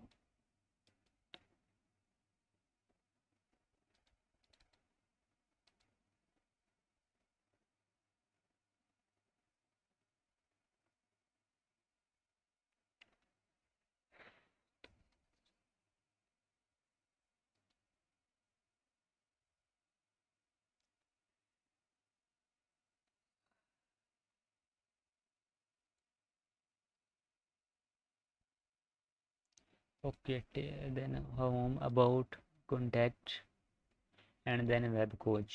ओके, तो अभी जो सारे पेजेस हैं वो सही वर्क करने लग गए हैं। लाइक स्पीड थोड़ी सी स्लो हो गई है मेरे लैपटॉप की स्पेक्स की वजह से, लेकिन उसकी आप लोगों ने टेंशन नहीं लेनी, उसकी टेंशन लेना मेरा काम है। तो हमारे जो वेब कोच वाला लिंक है वो ऐड हो चुका है। तो अगर वेब कोच के बारे में आपको थोड़ा सा बता दूं तो वेब कोच हमारा यूट्यूब चैनल है जिस पे आप इस वक्त वीडियो देख रहे हैं। तो अगर आप लोगों के पास थोड़ा सा टाइम है या नहीं है, लेकिन फिर भी चैनल को सब्सक्राइब कर देना। तो मैं शायद आपको मेरा चैनल नज़र ना आ रहा हो तो मैं एक दफ़ा मैनुअली ऐड करके दिखा देता हूँ आपको। सिंपल लिखें वेब कोच यूट्यूब गूगल पे, तो सबसे पहले जो चैनल आएगा वेब कोच, आपने इस लिंक पे ओपन करके इस चैनल पे चले जाना है आंखें बंद करके। खैर है, कोई रॉकेट साइंस नहीं ना इधर कोई चीज़ है, सिंपल इस चैनल पे जाएं और इस चैनल पर जाने के बाद आपने इसे सब्सक्राइब कर देना है एंड वीडियो को लाइक भी कर देना है। वीडियो को शेयर चाहे ना करना, कमेंट एक छोटा सा कर देना अगर आपको ये वीडियो है ज़रा सी भी काम आई है। अगर नहीं काम आई फिर भी कमेंट कर देना कि आपकी वीडियो ज़रा सी भी काम नहीं आई, तो काइंडली अपनी वीडियोस को इम्प्रूव करें, ये भी नीचे कमेंट कर देना विदाउट एनी प्रॉब्लम। कोई टेंशन नहीं लेनी। बाकी नेट को तो मौत पड़ी पड़ी है, मुझे लग रहा है कि साथ में किसी और चीज़ को भी पड़ जानी है। तो ये देखो यार, ये हमारा चैनल है वेब कोच। तो ये जो वाइट कलर का सब्सक्राइब का बटन है इसे प्रेस कर देना। सही है, तो प्रमोशन हुई ख़त्म। इसके बाद यार अगर आप लोगों में से कोई बंदा वेब डेवलपमेंट सीखना चाह रहा है, like web development with Django Python, then उसके बाद app development, then Python development, like अगर आप इनमें से किसी भी टेक्नोलॉजी के रिलेटेड या आप ग्राफिक डिज़ाइनिंग इस तरह की कोई भी स्किल सीखना चाह रहे हैं, तो देन इधर के मेरा इंस्टाग्राम वगैरह फ़ोन नंबर वगैरह सारा कुछ है, आप मुझसे कांटेक्ट कर लीजिएगा। तो देन आप लोग जो है हमारे सेशंस जो हैं वो ऑनलाइन अरेंज होते हैं, वेब के भी पाइथन के भी जेंगो के भी, देन उसके बाद नमपाई टेंसरफ्लो लाइब्रेरीज़ के भी, उसके अलावा React JS, next JS, then Python. अगर आप इथिकल हैकिंग में भी बैच स्क्रिप्टिंग वगैरह इन चीज़ों को सीखना चाह रहे हैं तो आप मुझसे कांटेक्ट कर लीजिएगा। मेरा जो व्हाट्सएप नंबर है या इंस्टाग्राम, इधर अबाउट में इंस्टाग्राम आ रहा होगा, आप या मुझे ईमेल कर दीजिएगा, तो आप उधर से मुझसे कांटेक्ट करके तो मेरे साथ बात कर सकते हैं। बाकी मेरी जो पोर्टफोलियो है उसका लिंक भी मैं दे दूँगा, इधर कहीं होगा वजाहत डॉट आई थिंक वर्सल, छोड़े यार याद ही नहीं आ रहा, फिर कभी बात करेंगे उसके बारे में, या बल्कि नहीं छोड़े। तो आप ना उधर से मुझसे कांटेक्ट कर लीजिएगा अगर आप किसी भी फील्ड की तरफ इंटरेस्टेड हैं सीखने में। तो प्रमोशन ही ख़त्म। इसके बाद नेक्स्ट जो हमारा काम है वो आता है जी वेब कोच। तो इसमें मैं थोड़ा सा ऐड कर देता हूँ, लाइक ये क्या आ रहा है, ऐड रिमूव डिटेल। अच्छा, तो ये मेरा वेब कोच का पेज आ गया, इधर भी मैं छोटा सा कुछ चीज़ें ऐड कर देता हूँ। तो उसके लिए मैं क्या लेता हूँ जी, अ, छोटा ही से कुछ चीज़ लेता हूँ जिसपे इमेजेस वगैरह तो बिल्कुल भी ना हो। और छोटा सा ये ले लेता हूँ, लाइक ये जो भी लिखा है मास्टर ऑफ ट्रैकुलस, तो उसका view code copy to clipboard. Then उसके बाद अपने वी एस कोड में आते हैं, अपने उस पे EDA TSX में आते हैं वेब कोच वाले में, और इधर ये जो कोड है ये पेस्ट कर देते हैं। तो इसमें मुझे अब क्या करना पड़ेगा, जो क्लासेस इक्वल टू हैं उन्हें रीनेम करना पड़ेगा क्लास नेम के साथ। Control F, classes equal to class name equal, then तो क्लासेस को मैंने रिप्लेस कर दिया क्लास नेम के साथ। तो यार इंशाल्लाह जो नेक्स्ट हमारी वीडियो आएगी ना, वो हम लोग नया एक टूल बनाएंगे जिसमें हम लोग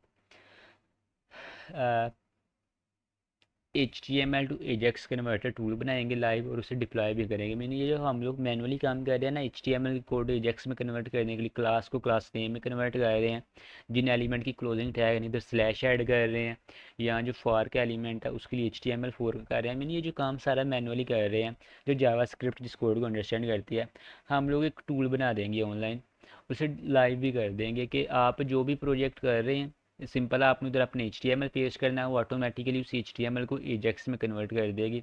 आपको मैनुअली ना क्लास नेम को चेंज करना पड़ेगा, ये बोरिंग सा काम आपको करने की ज़रूरत ही नहीं, वो टूल या वो आपके सारे काम करके देगा। तो नेक्स्ट वीडियो हमारी इसी टॉपिक है टॉपिक के ऊपर आएगी, सही है। तो ये हमारे पास हमारा वेब कोच का पेज बन गया। तो इधर मैं कुछ मेंशन कर देता हूँ, लाइक सब्सक्राइब, चलें यार छोड़ें, क्या लिखना है सब्सक्राइब, वेब कोच सिंपल इधर आएँ अपने पेज पे चेक करते हैं। तो ये देखो कि हमारा जो वेब कोच लिंक पे जो हम लोगों ने कंपोनेंट ऐड किया वो भी क्या हो चुका है, मेरे पास लोड होके आ चुका है लाइक दिस। उसके बाद ये होम है, मेरा कॉन्टैक्ट है, ये मेरा सर्वर यार पता नहीं से क्या इशू बना है, ये थोड़ा सा ना पंगे कर रहा है, जिस वजह से जो वेबसाइट है वो थोड़ी सी लोड हो रही है डिले के साथ। लेकिन आपके लिए इसमें ऐसा नहीं होगा, क्योंकि आई थिंक मेरे लैपटॉप की स्पेक्स का इशू है, साथ ही वो रिकॉर्डिंग भी चल रही है, साथ ही वो सर्वर भी चल रहा है, तो VS कोड के साथ तो वो मल्टीटास्किंग जो है वो थोड़ा सा इशू कर रही है। तो लेकिन कोई नहीं, खैर। अब नेक्स्ट अब हम लोगों ने कर लिया कि पेजेस वगैरह बना लिए, कंपोनेंट्स भी लोड करवा लिए, मैनुअली रूटिंग भी कर ली, सारा काम जो है वो कर लिया। अब इसमें कुछ चीज़ें आती हैं जिनका हमें ध्यान रखना पड़ेगा। लाइक आप इसमें कुछ ऐसे नाम हैं, इस नाम से आपको एक पेज जो है वो मैनुअली क्रिएट नहीं कर सकते। अब मैं आपको पहले वो नाम बताता हूँ, फिर आपको मकसद बताता हूँ कि आप क्यों नहीं कर सकते उन नाम से अपने कोई मैनुअली, मीनिंग किसी एक स्पेसिफिक पर्पज़ के लिए आप नहीं कर सकते। लाइक सबसे पहले हमारे पास होता है लोडिंग, LODING, लोडिंग डाट। अब इसके आगे आप एक्सटेंशन जो है वो चाहे JX ऐड करें, TSX करें या सिंपल JS करें, लेकिन ये जो लोडिंग डॉट JS है इस नाम से आप जो कंपोनेंट है ये नहीं बना सकते, क्योंकि ये ऑलरेडी प्री डिफाइंड होता है। हम लोग इसे कस्टमाइज कर सकते हैं, लेकिन मीन की लोडिंग डॉट JS का जो इस कंपोनेंट का जो काम है हम लोग इसमें सिर्फ वही काम कर सकते हैं जिसके लिए ये डिफाइन किया गया है। आप इसको ऐसा नहीं कर सकते कि लोडिंग डॉट JSX के नाम से एक पेज बनाएं और उसमें आप कोई और पेज लाइक होम अबाउट का पेज रेंडर करवा दें, ऐसा नहीं होगा। लोडिंग डॉट JSX का जो काम है इसमें वही काम करेंगे। तो एक हमारे पास लोडिंग डॉट JSX है, ये प्रीजर्व्ड होते हैं। उसके बाद जो होता है not minus found dot JSX या TSX, आप कुछ भी कर सकते हैं, और नॉट की स्पेलिंग NOT होता है, NTO नहीं होता। देन उसके बाद हमारे पास आते हैं लाइक एरर डॉट TSX। उसके बाद हमारे पास आते हैं एक्सटेंशन, मैं फिर से कह रहा हूँ TSX भी हो सकती है, JSX भी हो सकती है। उसके बाद आता है लेआउट डॉट TSX। दैन उसके बाद हमारे पास आता है जी पेज डॉट TSX। दैन उसके बाद हमारे पास एक आता है जी टेम्पलेट्स डॉट TSX। ये जो टेम्पलेट और पेज है ये दोनों सेम होते हैं। तो पेज और टेम्पलेट को हमने देखा है, ये जब हम लोगों ने अपना कोई पेज क्रिएट करना होता है ये सिर्फ तब भी बनाते हैं, लाइक हमने होम अबाउट के जो फोल्डर बनाए उनमें जो हम लोगों ने अपनी फाइल्स का नाम रखा है वो क्या रखा है, पेज डॉट TSX। तो इसी वजह से रखा है कि ये नेक्स्ट JS ने हमें डिफाइन किया हुआ है कि आपने इनके नाम पेज डॉट TSX ही रखने हैं। लेआउट जो है वो हमारे पास हमारा मेन फाइल होती है जिसके अंदर हमारे साइट की सारी लेआउट डिफाइन की गई होती है। उसके बाद अगर बात करें एरर की, तो एरर डॉट TSX हमारे पास वो पेज होगा और ये तब चलेगा जब हमारे पास जी एक मिनट। तो एरर डॉट TSX तब चलेगा कि जब आपकी कोड में अगर कोई एरर आ रहा है तो आपको वो एरर डिस्प्ले करवाने की बजाय बल्कि ये जो मैनुअली आपने एरर डॉट TSX जो आपने कस्टम एरर का पेज बनाया होगा आपको वो वाला एरर डिस्प्ले करवाएगा। उसके बाद नॉट फाउंड डॉट JS क्या करेगा कि अगर कोई पेज बंदा इस पेज पे जा रहा है जो पेज एग्जिस्ट ही नहीं करता, तो ये जो 404 का एरर है मीन के 404 नॉट फाउंड उस चीज़ को हैंडल करेगा। उसके बाद लोडिंग डॉट JS क्या करेगा कि अगर आप एक पेज से दूसरे पेज पे शिफ्ट कर रहे हैं दरमियान में कोई लोडिंग ऐड करेगा, मीन वो लोडर जिसे हम लोग कहते हैं प्री लोडर आप कह सकते हैं, वो चीज़ ऐड करेगा। तो मीन ये सारे पर्पज़ हैं हर फाइल के। बाकी ने अभी प्रैक्टिकली अभी करके देखते हैं। तो जिसमें अगर सबसे पहले बात कीजिए नॉट फाउंड JSX की कि ये कैसे काम करेगा, तो ये बेसिकली हमारे पास वो पेज होता है जो फाउंड नहीं होता। तो अगर मैं अभी इस वेबसाइट पर चलूँ और इधर मैं लिख रहा हूँ स्लैश सब्सक्राइब, लाइक ये लिख के एंटर कर, ओके। तो सर्वर मेरा जो मैंने रिस्टार्ट कर लिया, चल भी गया। अब देखो इधर मैंने 3000 आगे SD लिखा है, मीन का SD मेरे पास क्या है, मैंने एक जो गलत पाथ जो है वो पास करवाया। तो देखो इधर एरर 404 पेज नॉट फाउंड, मेरा जो कस्टम मैंने बनाया था वो मुझे जो इम्पोर्ट होकर मिल गया लाइक दिस, ये वाला एरर मैसेज। अब अगर इधर मैं जाता हूँ अबाउट लिंक पे, तो ये अबाउट के पेज पे चला जाएगा, लाइक दिस अबाउट लिंक। तो देन ये अबाउट पे जाएगा। यार जैसे ये ओबीएस बंद करते हैं पेज वेबसाइट सही हो जाती है, लेकिन जैसे रिकॉर्डिंग ऑन करते हैं तो ये क्या करता है जी कि साइट को स्लो कर देते हैं। तो ऐसा करते हैं ओबीएस बंद करके रिकॉर्डिंग कर लेता हूँ, सही है। लाइक अब इधर मैं कोई डमी पाथ लिख रहा हूँ, तो देखो कि अभी जैसे मैं डमी पाथ लिख रहा हूँ तो पेज रीलोड हो रहा है। अब इस दफ़ा ये जो बाय डिफ़ॉल्ट पेज आ रहा था उस पर नहीं जा रहा, बल्कि जो मैंने आयरन 404 पेज नॉट फाउंड, ये जो मैंने कस्टम पेज बनाया है, अब ये उस पेज पर जा रहा है। कुछ भी नहीं किया, simple not found dot T S x के नाम से एक फ़ाइल बना ली है, और उसके अंदर आपने अपना जो कोड है वो लिख दिया, एक फंक्शनल कंपोनेंट बना के उसके अंदर जो कोड है वो लिख दिया। अब अगर इसमें तुम क्लासेस वगैरह भी ऐड कर सकते हो, लाइक इसमें मैं कर देता हूँ class B G minus rate -500। लेकिन ये मे बी ये ऐसे वर्क ना करे, लाइक अगर मैं रीलोड करता हूँ इस वाले पेज को, एरर 404 पेज नॉट फाउंड को, तो मे बी जो रेड कलर है वर्क ना करे, क्योंकि उसके लिए मुझे global dot C S S में जो टेल विंड मैंने इंपोर्ट किया मुझे वो वर्क कर लानी पड़ेगी। तो एक दफ़ा चेक कर लेते हैं, अगर वर्क करता है तो ठीक है, नहीं करता तो भी देन देखते हैं कि, बल्कि चल गया सही है। तो अब मैंने इधर क्लास ऐड कर दिया बीजी रेड, तो देखो कि एरर 404 के अराउंड जो बैकग्राउंड कलर रेड आ चुका है। बाकी अब आप इधर कस्टम सीएसएस का भी इम्प्लीमेंट कर सकते हैं। देन उसके बाद आप इधर आप ये क्या क्लासेस वगैरह टेलविंड का यूज़ कर सकते हैं, या आपने अगर बूटस्ट्रैप को इम्प्लीमेंट किया तो बूटस्ट्रैप को भी इम्प्लीमेंट कर सकते हैं। तो ये मेरा क्या बन गया, नॉट फाउंड का पेज। अब इधर मैं एक लोडिंग का पेज,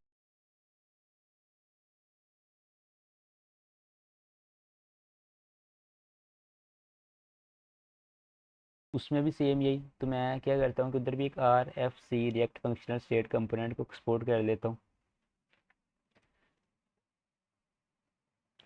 लाइक दिस। और उसमें मैं जो पास करवा रहा हूँ वो मैं करवा रहा हूँ H1 में लोडिंग, LOADING लोडिंग।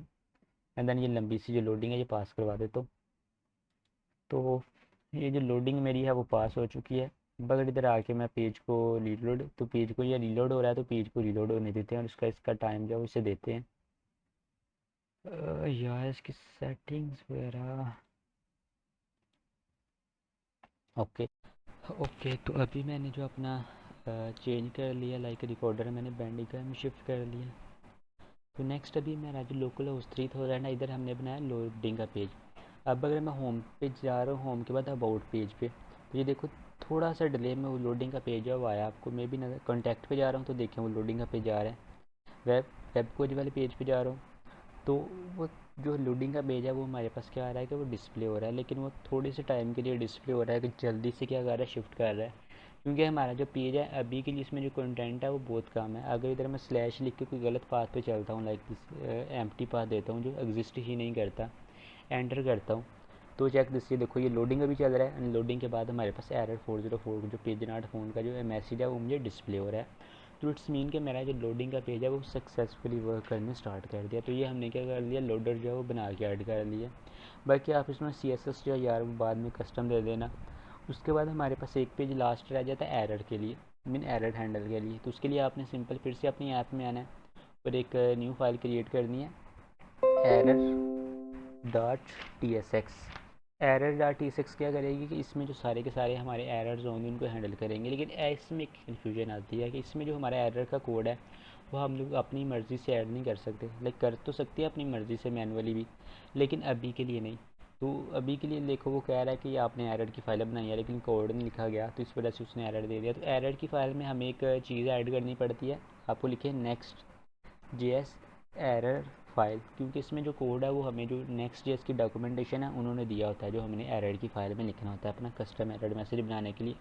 तो सिंपल ये जो पहला लिंक आएगा इस पर क्लिक कर दें। बाकी जो ये जो लिंक है ये मैं ऊपर है आपको ये कॉपी करके डिस्क्रिप्शन में भी दे दूँगा वीडियो की, आप उधर से भी कॉपी कर सकते हैं। तो ये मेरे पास आ चुका कोड कुछ, तो इसको मैं सिंपल इस वाले कोड को कॉपी करता हूँ और अपनी इधर arrow dot T S x में पेस्ट कर देता हूँ कुछ इधर। अब देखो कि ये जो एरर आ रहा है ये कुछ इस तरह का आ रहा है, अनहैंडल्ड। लेकिन अब जैसे पेज लोडिंग हो रहा है, देखो लोड हो रहा है, एरर पेज नॉट फाउंड का पेज आ गया। अब अगर मैं होम लिंक पे जा रहा हूँ तो होम पे जा रहा है, अबाउट पे जा रहा हूँ अबाउट आ रहा है, और लोडिंग जो है वगैरह ऐड हो रही है। मीन अभी जो साइट है वो बिल्कुल स्पीड से वर्क भी कर रही है बैंडिंग कैम की वजह से। वो पहले सारा का सारा इशू OBS स्टूडियो की वजह से आ रहा था, जो हमारा प्रोजेक्ट है वो सही चल नहीं रहा था। लेकिन कोई नहीं, अभी हम लोग बैंडी कैंप से करते हैं आज के लिए जुगाड़। 2 मिनट की हमारी जो साइट है वो चल गई। अब जो एरर का पेज बनाया ये कब नज़र आएगा? अब ये देखो, ये जो मैंने error dot T S x बनाया है। अब अगर मेरे फॉर एग्जांपल मैं इधर चलता हूँ अपने अबाउट के पेज में, और अबाउट के पेज में मैं थोड़ा सा कोड गलत कर देता हूँ, लाइक ये जो रिटर्न स्टेटमेंट है इसका एन जो है वो गायब कर देता हूँ, मैंने रिटर्न कर देता हूँ, ये एरर आ गया। अब अगर होम पे हूँ तो सही आ रहा है, कॉन्टैक्ट पेज पे जा रहा हूँ कॉन्टैक्ट वाले पेज पे जा रहा है, वेब कोच पे क्लिक कर रहा हूँ तो वेब कोच वाले पेज पे जा रहा है। लेकिन जैसे ही अबाउट पे क्लिक करूँगा तो ये अबाउट वाले पे चला गया, लेकिन इसने एरर क्यों नहीं दिया भाई, क्या हो गया?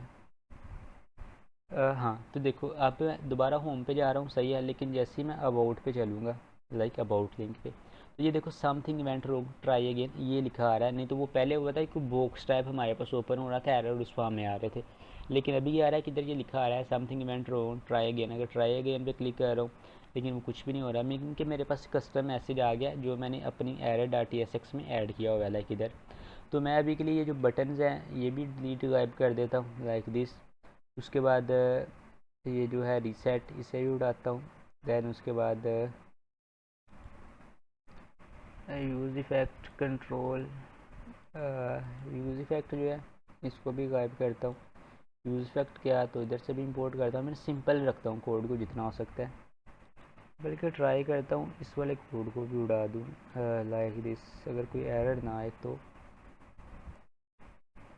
इससे तो आ रहा है control C, export default function errors. उसके बाद मैं करता हूँ जी, अच्छा ये सारा, इसको भी अगर मैं उड़ा दूँ ऐसे, तो अब अगर मैं पेज को रीलोड करता हूँ तो देखो something event wrong, mean simple जो एरर है इधर मैंने बनाया है। आइए यूज़ क्लाइंट को अभी के लिए इसको यूज़ क्लाइंट में ही रखना है, क्योंकि ये सर्वर साइड नहीं क्लाइंट साइड पे चल रहा है। तो ये सर्वर साइड क्या क्लाइंट साइड गया, इसके बारे में हम लोग फिर कभी डिस्कस करेंगे लाजमी। तो ये हमने क्या कर लिया कि मैंने एक्सपोर्ट डिफ़ॉल्ट फंक्शन एरो किया, देन रिटर्न करवा दिया समथिंग इवेंट रॉन्ग। अब जब भी इस पेज पे एरर आया था तो ये देखो समथिंग इवेंट रॉन्ग लिखा आ रहा है, ना कि वो एक कस्टम सा बड़ा सा एरर आ रहा है। अब अगर इस फाइल में मैं इस कोड को सही कर देता हूँ, लाइक रिटर्न को मैं सही कर देता हूँ वैसे। अब अगर पेज को रीलोड करता हूँ तो वो जो मेरा कोड है लोडिंग हो रही है, ये देखो लोडिंग आ रहा है। उसके बाद क्या करेगा कि मेरा जो पेज है वो लोड होकर मेरे पास आ जाएगा। हाँ तो एक दफ़ा होम पे चलता हूँ, देन उसके बाद अबाउट पे आता हूँ। अभी भी करवा रहा है, हाँ तो अब सही हो गया। वो रीलोडिंग का थोड़ा सा चक्कर था। तो अभी मीन कि मेरा जो सारा पेज है वो सही हो रहा है। मैंने मेरे अबाउट पे जो मेरे टेस्टिमोनियल्स हैं वो उन्हें सही डिस्प्ले करवा रहा है। तो ये मेरे पास क्या बन गया, एरर का पेज बन गया। जो वो बॉक्स टाइप एरर नहीं डिस्प्ले करवा रहा, बल्कि जो मैंने कस्टम बनाया वो करवा रहा है। अब अगर मैं इस वाले फाइल को 1 मिनट के लिए ये सारा कोड कट करता हूँ, तो ये जो error dot T S x है इसे मैं कर देता हूँ डिलीट। मीन कोई भी मेरी कस्टम जो है एरर की फ़ाइल जो है वो नहीं है, लाइक दिस। अब अगर मैं अपने अबाउट में आके ये जो रिटर्न का एन गायब करता हूँ, देन अगर इधर आके पेज को रीलोड करता हूँ तो साथ ही सर्वर का भी लोड होते हैं, लाइक सर्वर लोड हो चुका है। तो ये लोडिंग आ रही है, तो ये देखो ये इस तरह का एरर आ रहा है। मैं ये इस चीज़ की बात कर रहा था। लेकिन अगर मैंने इधर एक error dot T S x की फ़ाइल बना लेता हूँ, सिंपल इधर आके एक न्यू फाइल बनाता हूँ, क्रिएट करता हूँ error dot T S x ये वाली, उसके अंदर वो जो कोड मैंने सिंपल सा रखा है, लाइक ये वाला कोड यही पेस्ट कर देता हूँ अभी के लिए। ये अब ये बन गई फाइल। आप इसमें देखो अभी भी एरर है, लेकिन अब जैसे ये सर्वर वगैरह लोड होंगे, पेज रीलोड होगा, तब देखो ये समथिंग इवेंट रूट लिखा आ रहा है, ना कि वो जो बॉक्स टाइप एरर है वो नहीं डिस्प्ले हो रहा है, बल्कि जो मैंने कस्टम एरर मैसेज बनाया वो डिस्प्ले हो रहा है। तो ये हमने क्या कर लिया, कस्टम एरर मैसेज को भी बना लिया, लोडर भी बना लिया।